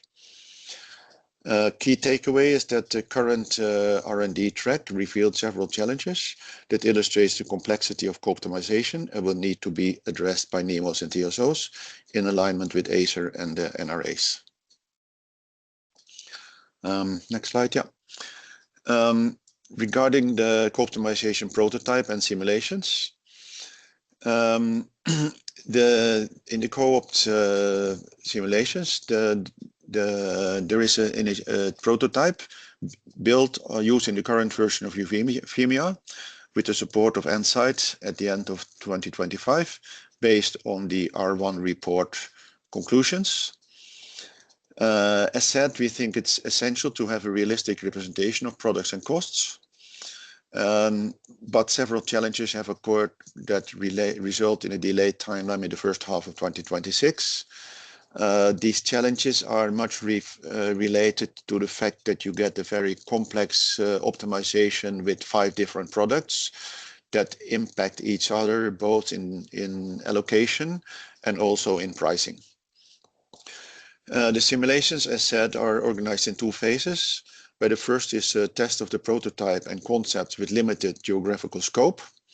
And that phase 2 will then be a full SDEX test with defined KPIs. We have already communicated an updated timeline on a regular basis with MESC and MCCG. And we have currently half-year shift or delay, you might say, compared to the original schedule. But the final planning and the finalization of the study depends on the progress and satisfactory outcomes of simulations. This is typical R&D on a very new topic that raises well, some of the results are unexpected and need time to be explained, to be checked, and to understand. So this is typical R&D where it's quite hard to guarantee a fixed finalization. The NEMOs and TSOs note that the simulations for R2 are based on several assumptions, which as a result impact the realism of the simulations and representativeness of the results. NEMOs and TSOs remind that no final conclusion on prices, on market results or design can be made based on these outcomes. Specifically, this is related to the assumptions on the bids that we have that are theoretically based. Next slide, please. The objectives, the phase 1 aims to implement and test a simplified simulation approach for co-optimization with a limited geographical scope and simplified bidding assumptions, and also with an ATC network as is used in the Baltics. The idea is to validate the results and evaluate the interpretability of market prices for energy and balancing capacity, impacts on balancing capacity and cross-zonal capacity allocation, changes in liquidity, infeasibilities, etc. And the work so far has already shown that it has been very valuable to do this on a small system because we have had results, I will come back to that, that were not easily understood and interpreted, but have been explained and also understood, but that would have been extremely difficult in a large system. So it was very good to start with a small system. And we use a set of meaningful scenarios and stress tests to compare and analyze multiple simulation outcomes and evaluate conceivable magnitude of effects. This phase 1 study is by now more or less finished. Next slide. Regarding to the modeling approach to create these synthetic bits, in this phase we only use thermal units to provide balancing capacity. Of course, that will be changed in phase 2. There was both a pragmatic and a realistic argument for this. So far, the Baltic market has been dominated by thermal units, but this is changing now. But if you look back historically, that is not an unrealistic assumption. Moreover, we have not yet been able to model storage bits in a good way. Also waiting on the results of what's happening with the storage bits in STAC as just presented by Timo. The cost curve is split in a startup cost plus an indivisible minimum load block, and then an additional divisible block with link blocks for AFRR, MFRR, up and downward capacity. And this, of course, creates a non-convexity because of the startup cost and the indivisible minimum load block, which has a significant impact on the results. Regarding links between MTUs, block bits are not used for the MTU linking for this integrated energy balancing capacity bits. Instead, Ensight has developed these scheduling order groups that provide linking between MTUs without predetermination of the engagement period. So with block bits, you have to predetermine for which period they will be valid.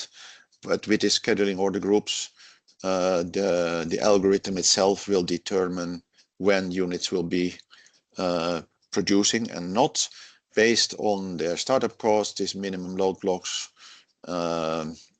so far, but also in the future potentially taking into account minimum up and down times and ramping constraints where relevant.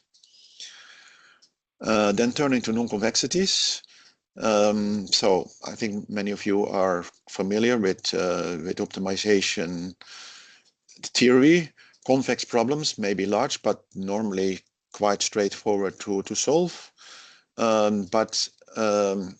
Startup cost, minimum load, among others, create so-called non-convexities, which are challenging for optimization, both with regard to performance. So typically computation time will increase significantly, but also with respect to pricing.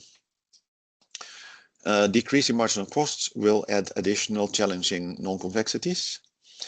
The initial idea was to model units with 3 to 5 additional divisible load blocks with decreasing costs, but this appeared very difficult to handle and has for the time being been postponed, but we have a separate activity to address the importance and relevance of modeling decreasing marginal costs. Here, input from market parties will also be quite valuable. Next slide, please. Regarding the more about the simulations. So we have 5 products: energy, AFRR, MFRR, up and down. There's a cross-product bit linking, and there is focus on using the bit types that are already in STAC as far as possible.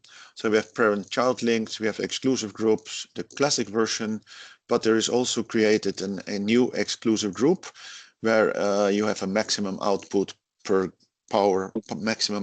output per group. this appeared to be necessary to be able to model the links between the energy and balancing capacity. As said, we have this cross-MTU linking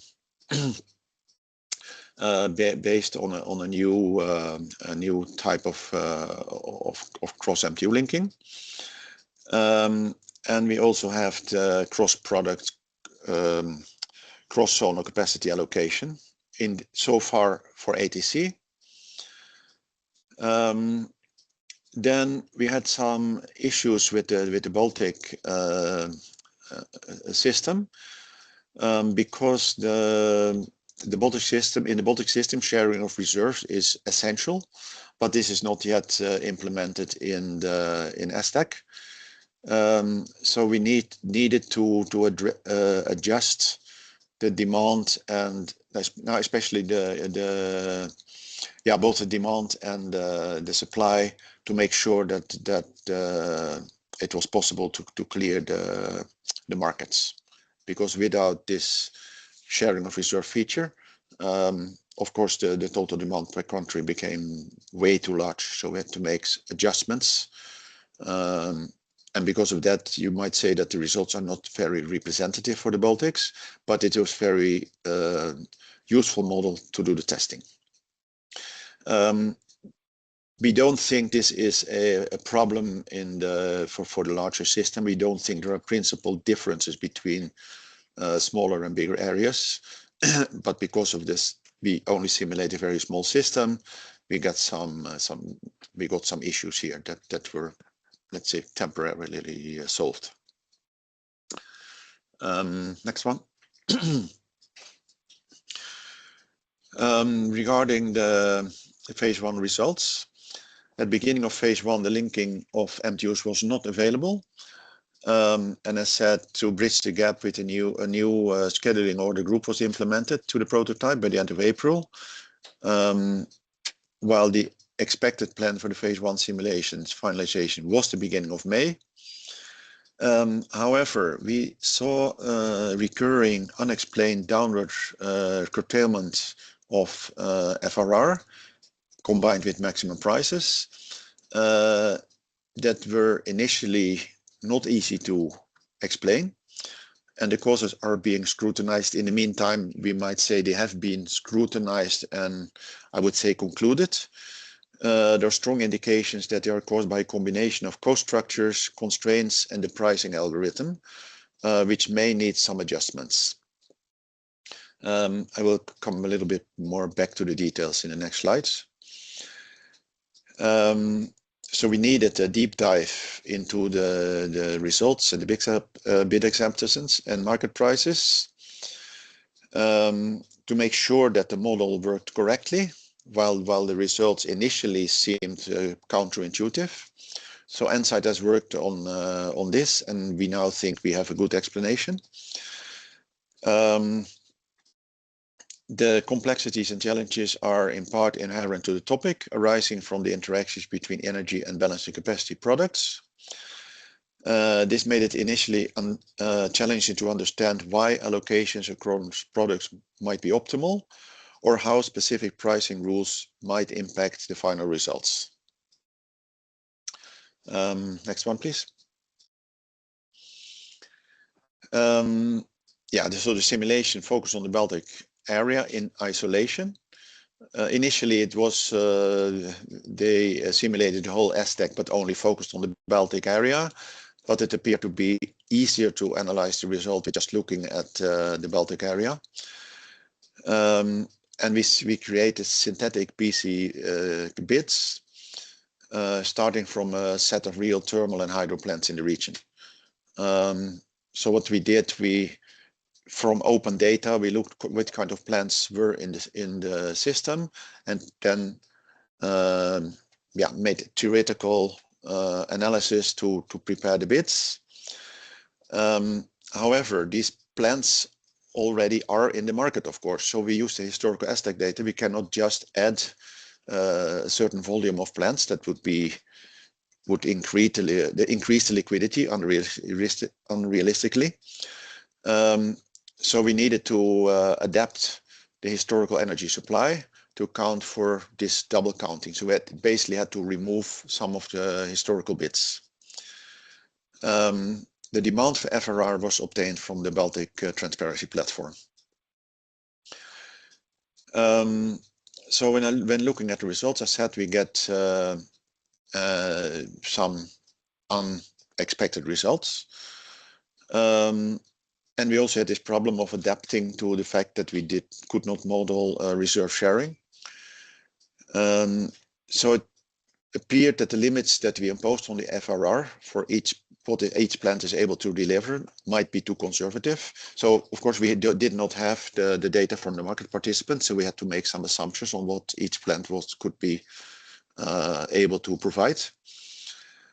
On the relative scaling of the FRR bits and their energy parents together with the low demand in energy sometimes made it impossible to accept the FRR. I will come back to an example on that. And the full FRR demand might be set too high due to the absence of reserve sharing. So we did some calibration here to make sure that the model could be solved.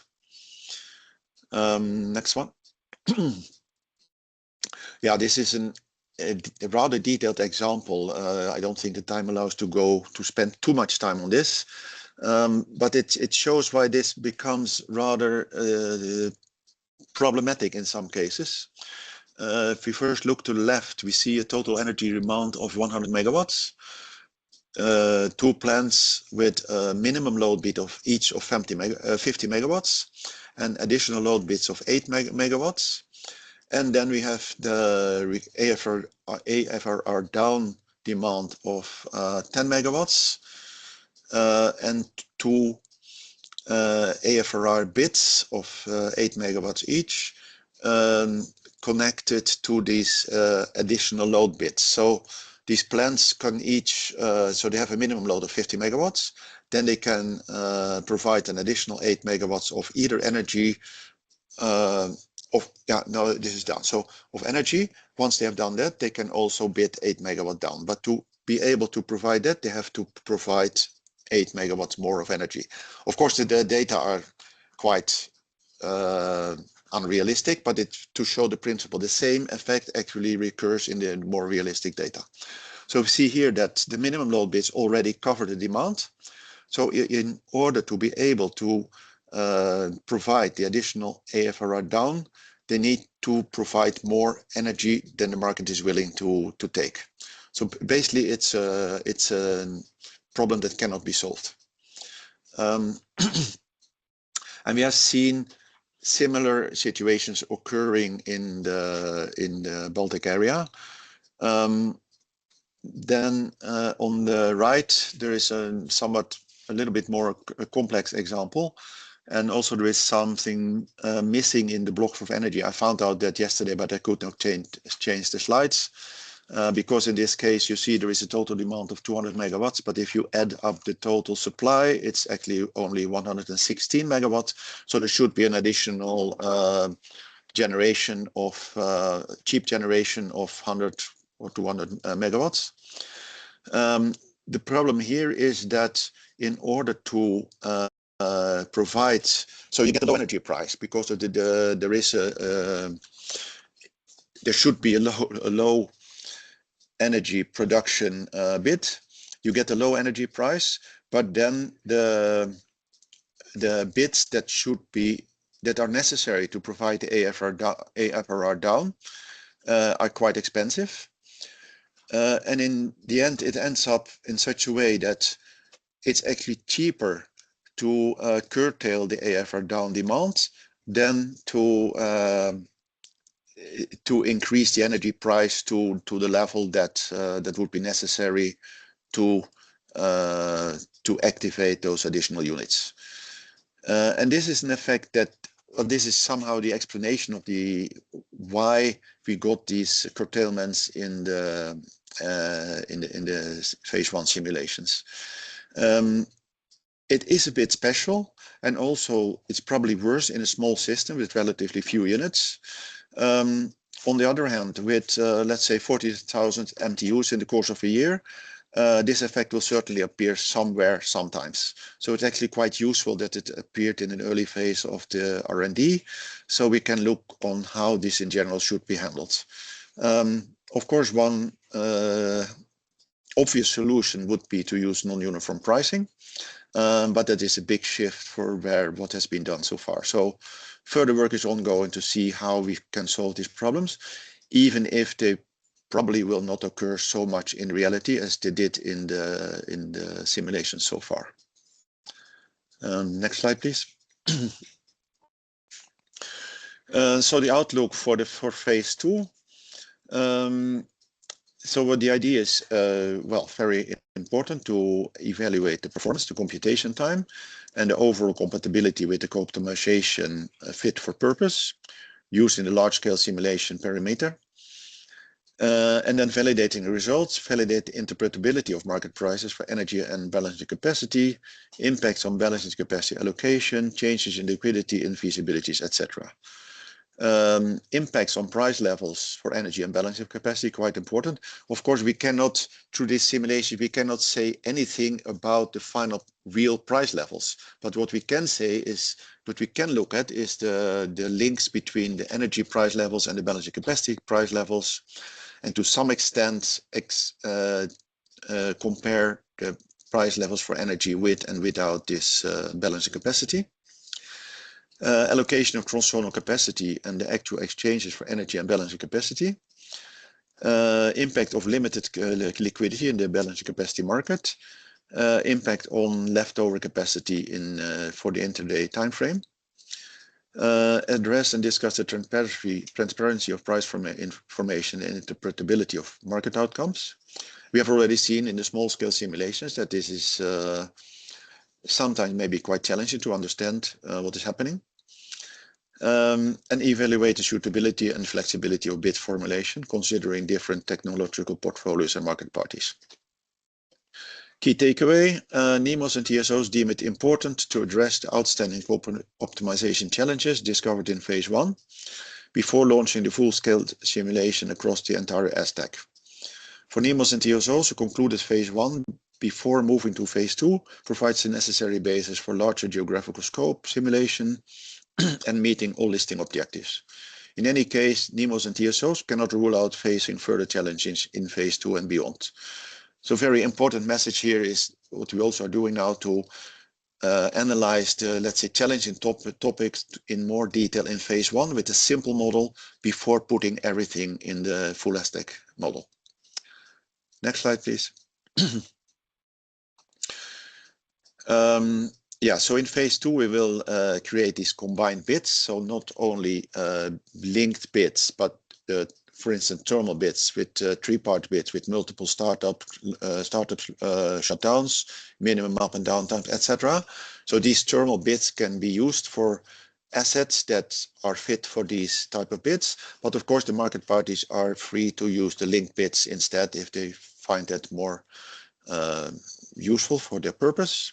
And also the storage bits, the idea is to extend the work that's going on now within STAC also to co-optimization. And again, there was also a question on this, as I just heard.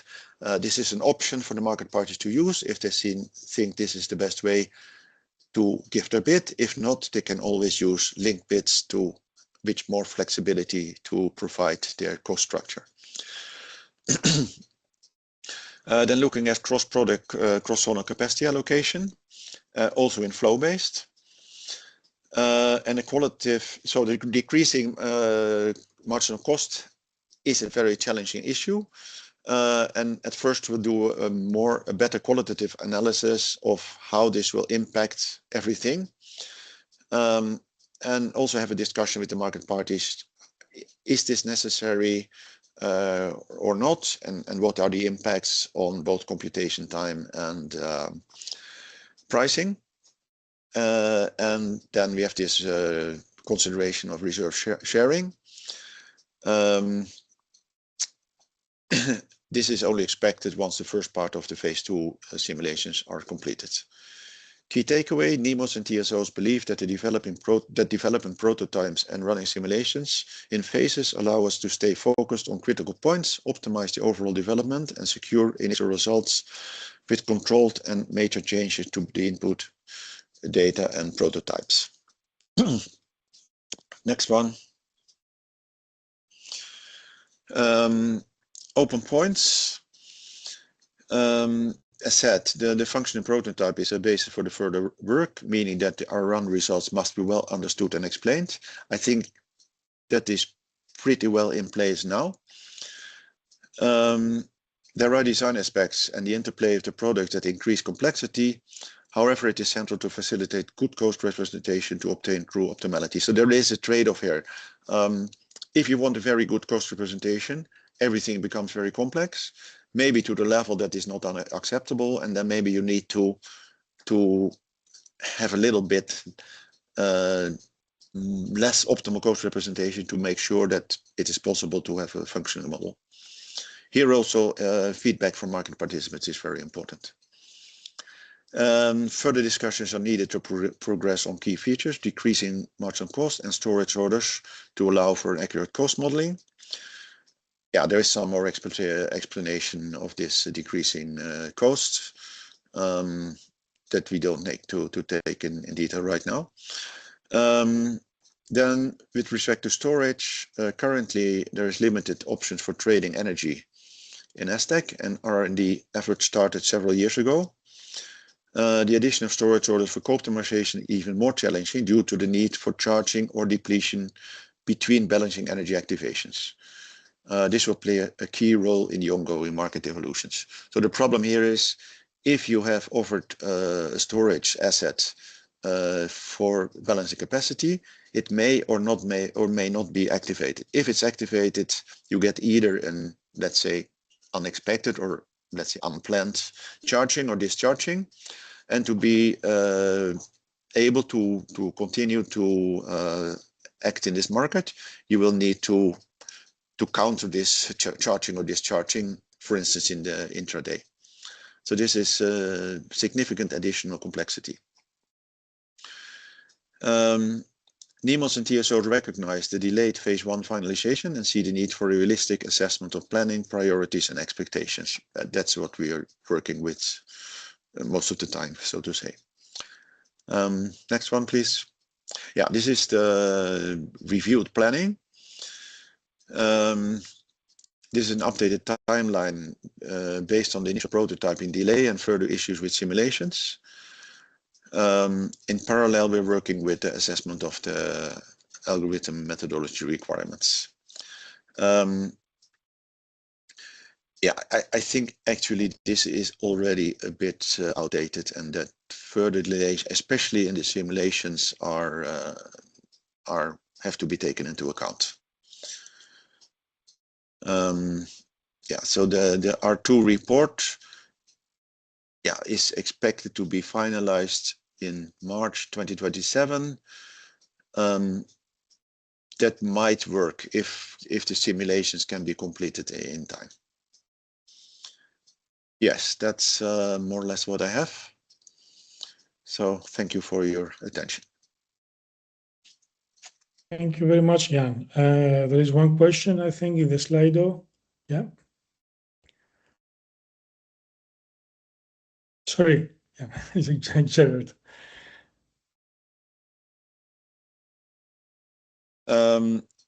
Regarding the first part, we have so far not used block bits for the integrated balancing capacity and energy bits. So instead, we have this new products linking MTUs. And of course, there will be a consultation on the R2 report, but later than originally planned. That will be an essential part of the work. And as I also said, feedback from market participants is really very important on several features.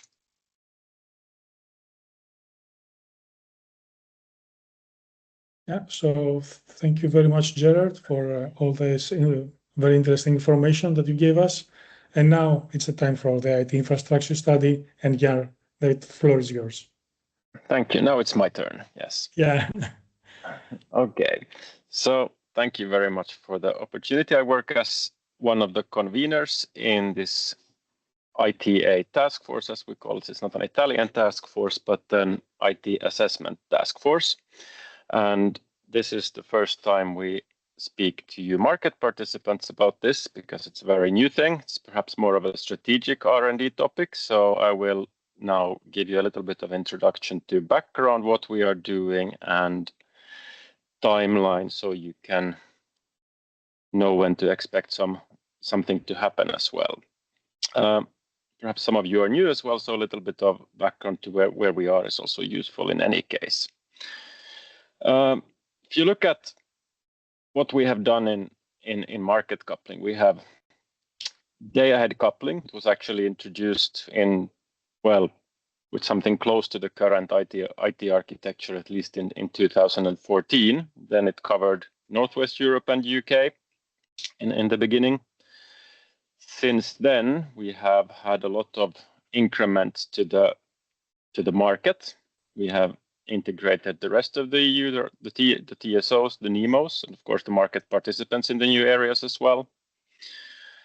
If you remember, perhaps the largest recent change was the modification to 15-minute market time units, which of course took a lot of effort, but was also done on the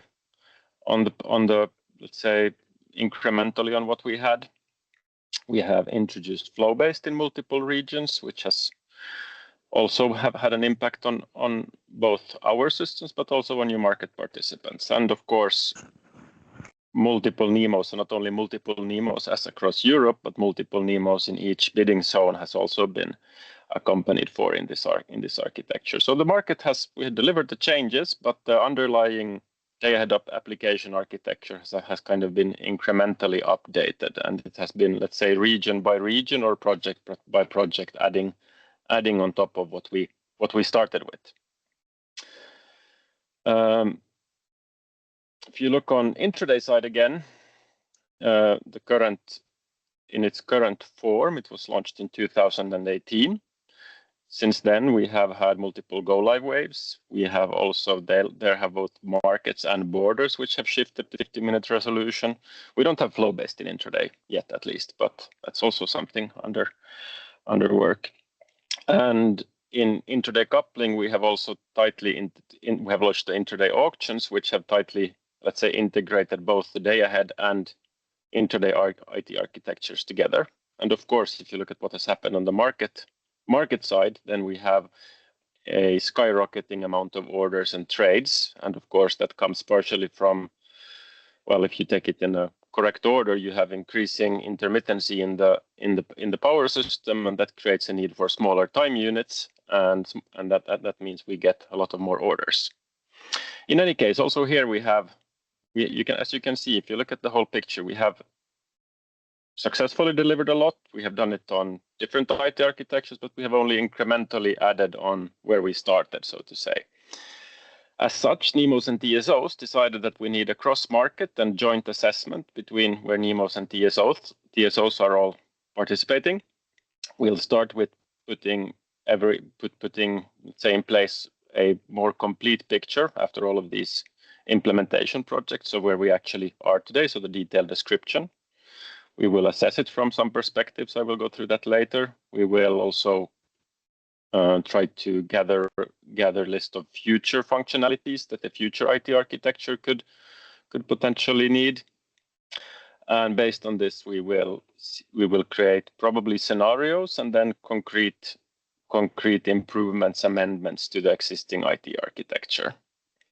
And on the next slides, I will go through a little bit more what this means in detail. So on the first phase, we'll make sure, as well as some of you are also new, we also have people who have not been here for all of the increments previously. So make sure that everyone who are taking part of the work are familiar with what we have currently. That's a lot of data gathering, a lot of drawing, and there we'll have a functional description of the complete market coupling IT architecture. What is different? Of course, we have documentation, so for now as well. But what is different is that we need to do this now from in the same format for both day ahead and intraday, and also let's say integrating the different regional high-level architectures which we previously have had. Some they might be familiar or not familiar for some of you. We'll also gather information on technology ownership, basic information about all of the IT assets, kind of a typical enterprise architecture, let's say as is exercise. We'll have the parties create we have started now on this already as well. So continue with a concrete list of the pain points, categorize them. Also, of course, look at the cost side, especially performance assessments, which I know is important both from a timing perspective in day ahead, but also on a pure trading basis in especially intraday to understand where we are and where there could be pain points also on the performance side, and especially link that to the future development that we will see in the next case. So understand if we are already now seeing performance challenges and how those could potentially develop with new requirements that come. We will prioritize a list of, we'll make sure we have a future capabilities list and align these with pain points, requests, future capabilities, and then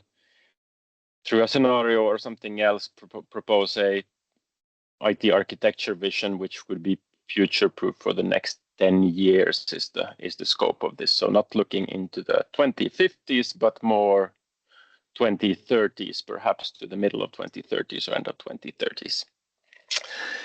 And at the end of the day, we hope we will have a roadmap and based on the prioritization we get from the steering committee. So all in all, kind of a classical as is and then future state process. And happy to be part of this. Perhaps we take the next slide. I think this was how we do it, yes. So we are actually now in the phase of gathering a lot of data. We will use the data. We will also not only take the approach of looking at the IT systems, but also looking at the business capabilities as is normal in this type of exercise, because especially in this case, in different regions, although you have you have different roles of the different IT systems in different companies, entities, in different regions. So it's important not to stare blindly at the IT systems, but remember also the business capabilities that they perform. And perhaps even we then will have new business capabilities, or we will see that there is some optimization to be done here. And as you can see on the future architecture side, we will need to do this a bit agile, so we don't know yet if we will end up with, let's say, a few big scenarios, or if we will see that, we all agree and it's quite clear what we need to do. Now to the timeline, if we take the next slide. So we started this work in beginning of June. We are now in the phase of gathering. We have gathered regional HLAs mostly. We have gathered incidents. We have gathered some data, or some of the data on technology. That means we will now continue to do that, to actually use that information to create the current state description, which is to be due for September. We also will map the capabilities before that, business capabilities to the IT systems, incidents, and so on before that. We have actually already started as well on assessment of the existing IT infrastructure with pain points gathering, cost gathering, performance gathering, a lot of discussion about which KPIs are relevant. I think we are progressing on that topic as well. The idea is to, by November, have also listed the listed and prioritized proposal for the future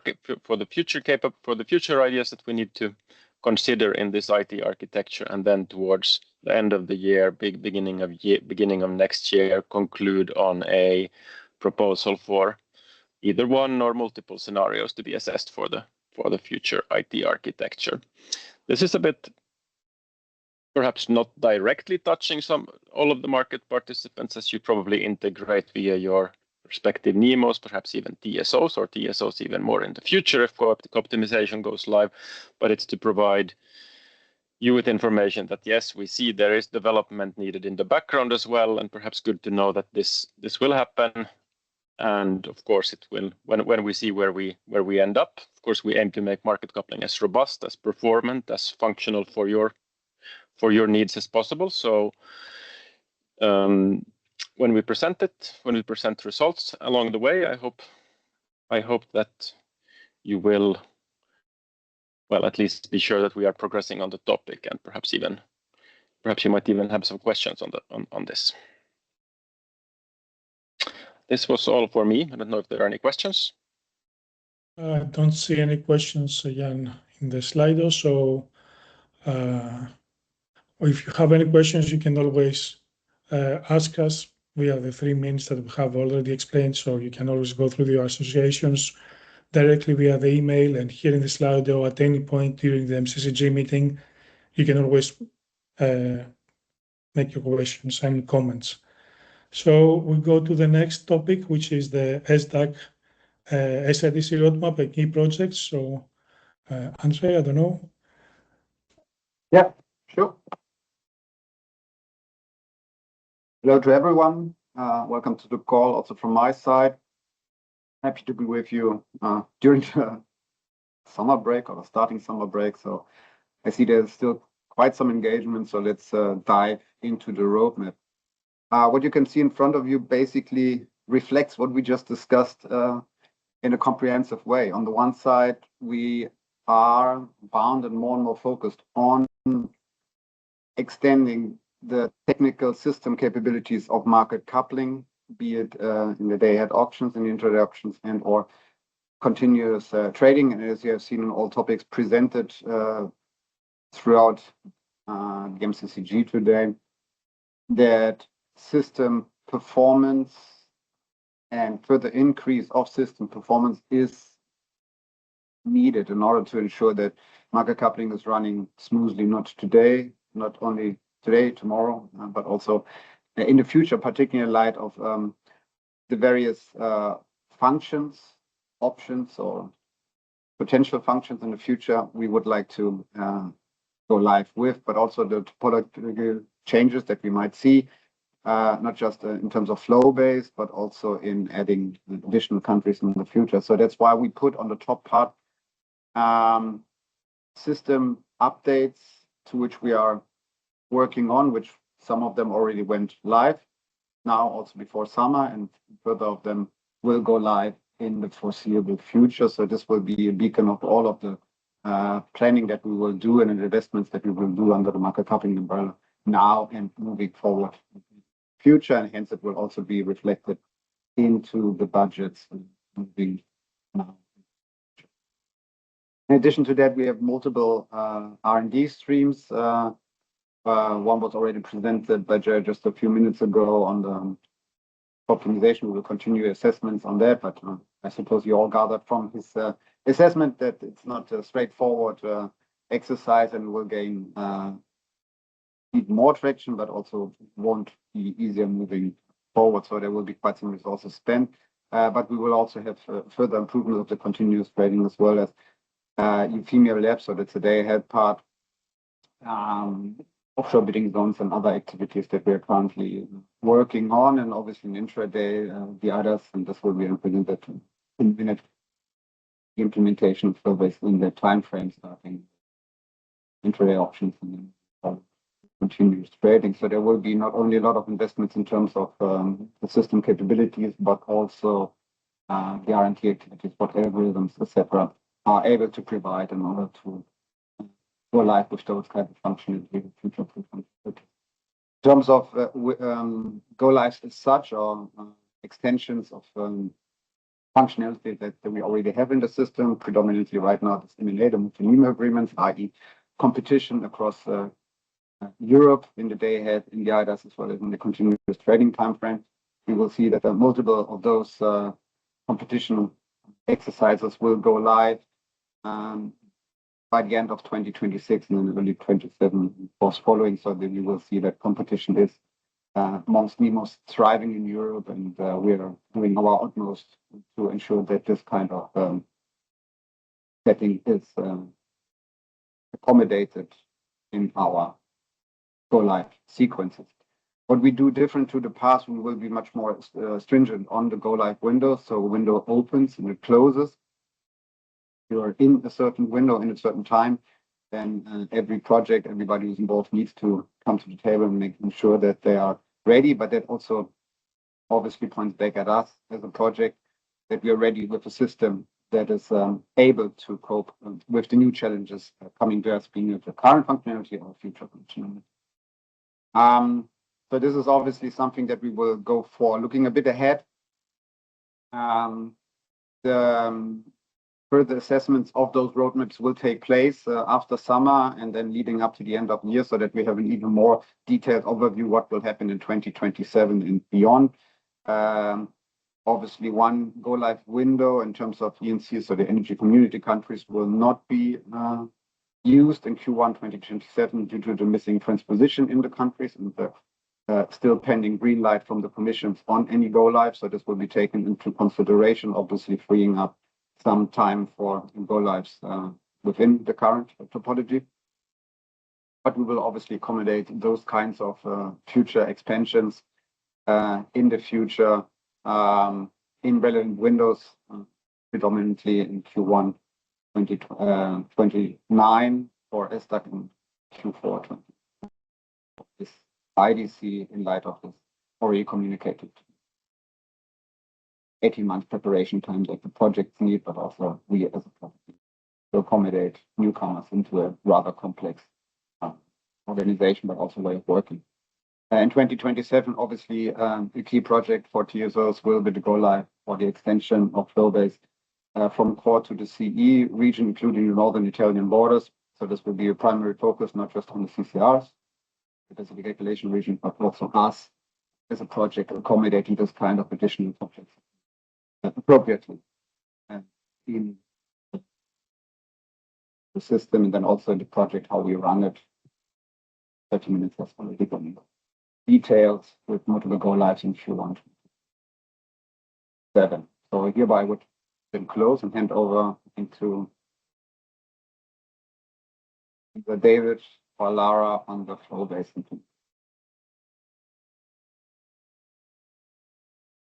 Yeah, both. Thanks. Yeah. There you go. I will start and I will be very quick, and then I will give a word to Mr. Mishka, who will go a little bit on details. So implementation of flow-based in IDA, we are nicely working on it and following the agreed timeline. Design phase that happened in SIDC MSD that I lead together with David is completed. Now the implementation phase is started.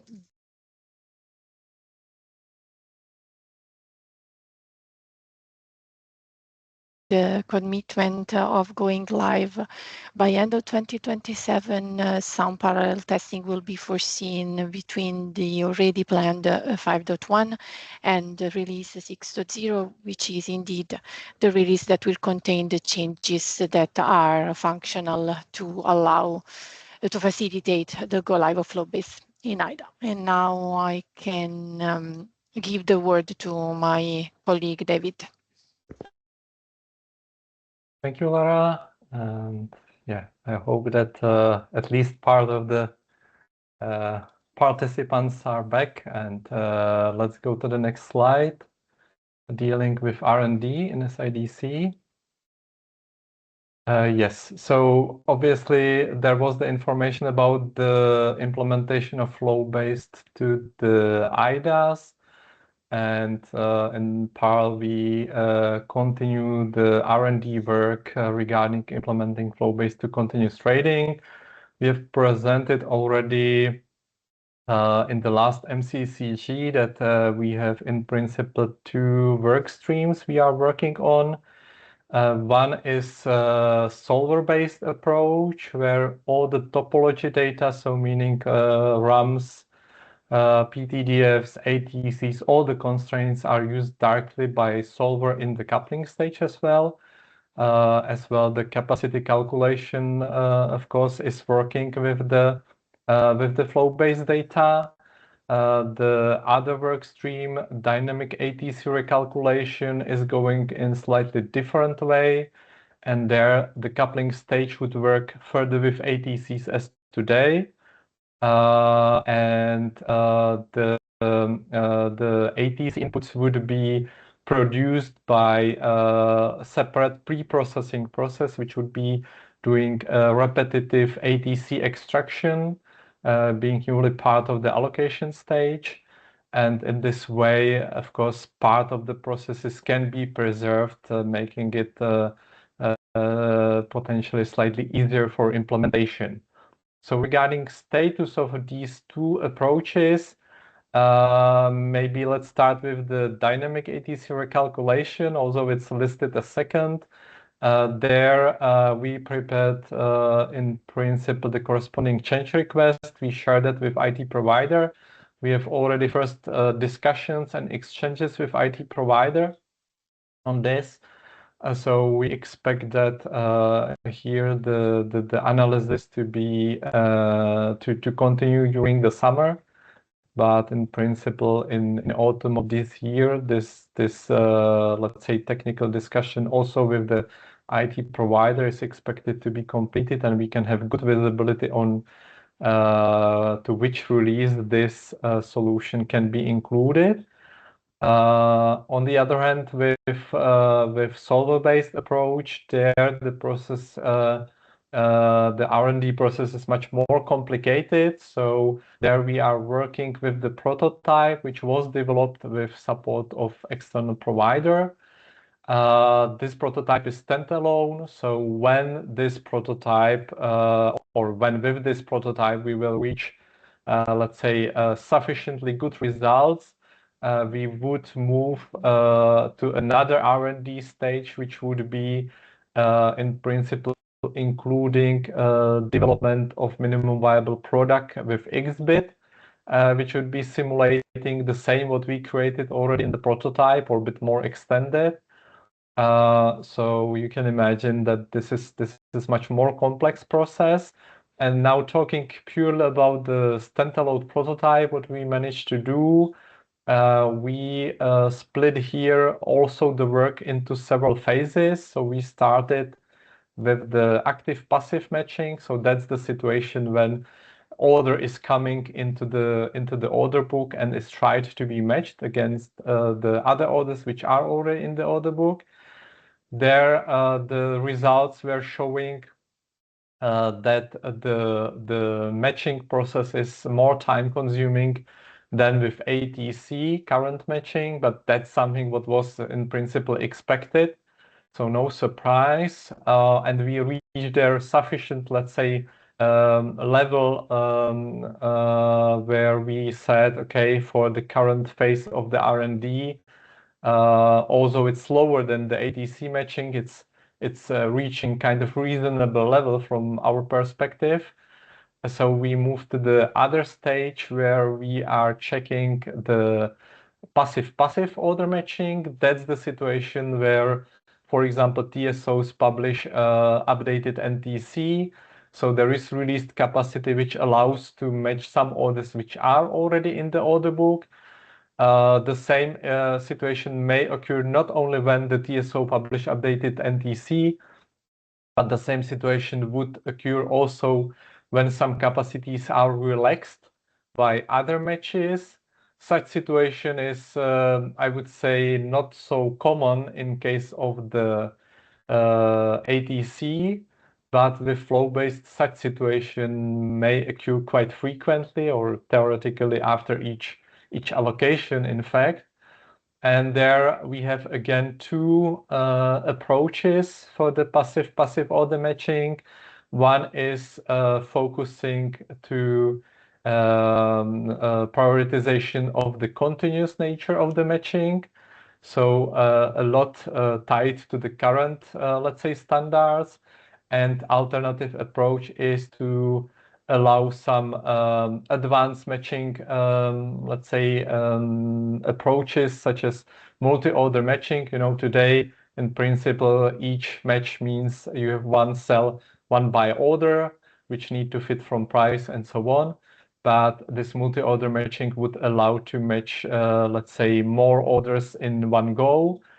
And it would also allow to evaluate a discrete time matching process, which was one of the alternatives which we also wanted to check after discussion with Acer.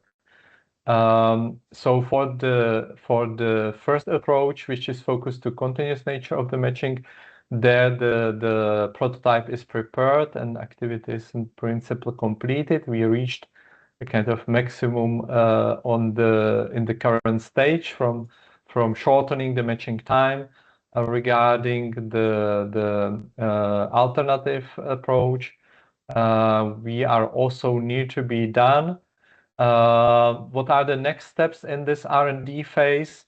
We are checking how to incorporate the consideration of the ramping constraints to the prototype. And we also started to discuss the impact of the flow-based to local order book view building. Because again, as you can imagine, with ATC approach, the local order view is let's say, easier, we can say, maybe let's use this word, easier than how it could work with the flow-based. So this is the status. As said, it's quite complex activity, which is expected to take, of course, further in this year and potentially also next year, especially when we talk about the MVP with XBit. That's very clear that that's something what could be started only in the next year. Under the assumption that we, of course, have enough positive results which would justify or which would allow rather to go further with the next stages. So yeah, that's regarding the R&D and flow-based in continuous trading.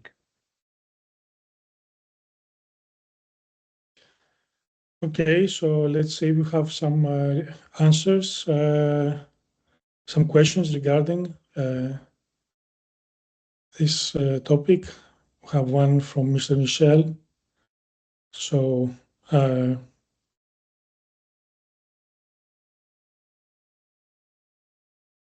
yeah, I think in principle this is more question to Quorum, I would say. So Vladimir already left. No, I'm anyway, still in. Sorry. Still in. Sorry. Okay, so I don't know, Vladimir, if you want to react. Well, let's say that the roadmap and the planning is quite ambitious. There is high pressure from the regulators to deliver as presented in the roadmap. So we need to be in line with the expectations. So of course there may be more time, but that would imply a delay in go live, which is not acceptable for regulators. And we cannot shorten the testing because we need to ensure the quality is delivered. So I don't see too many options how to do it unless we go for the overall delay. So let's take it rather as a brainstorming here, but this is my first reaction. So yeah, I think that's it. Okay, we can always review the questions later. Yeah, the event is still on. So we go to the final topic for today, which is the update on the consultations regarding SDAC product management and algorithm methodology for IDAs flow-based. Mrs. Chiara Vitelli and Mr. Cristoforo Zoumas. Yeah, I can take it. Okay. And just very briefly, Some background, as you know, the NIMOS has launched a public consultation on the need for revision of SDAC product methodology. This consultation ran since May 18 until 18 of June. We also had a dedicated workshop organized in order to illustrate to all the stakeholders our proposals. We received 8 answers from market participants and 1 shadow opinion of ACER, and currently the NIMOS are assessing the feedback received. Our plan is to have a final proposal to be submitted to ACER by mid-end of July.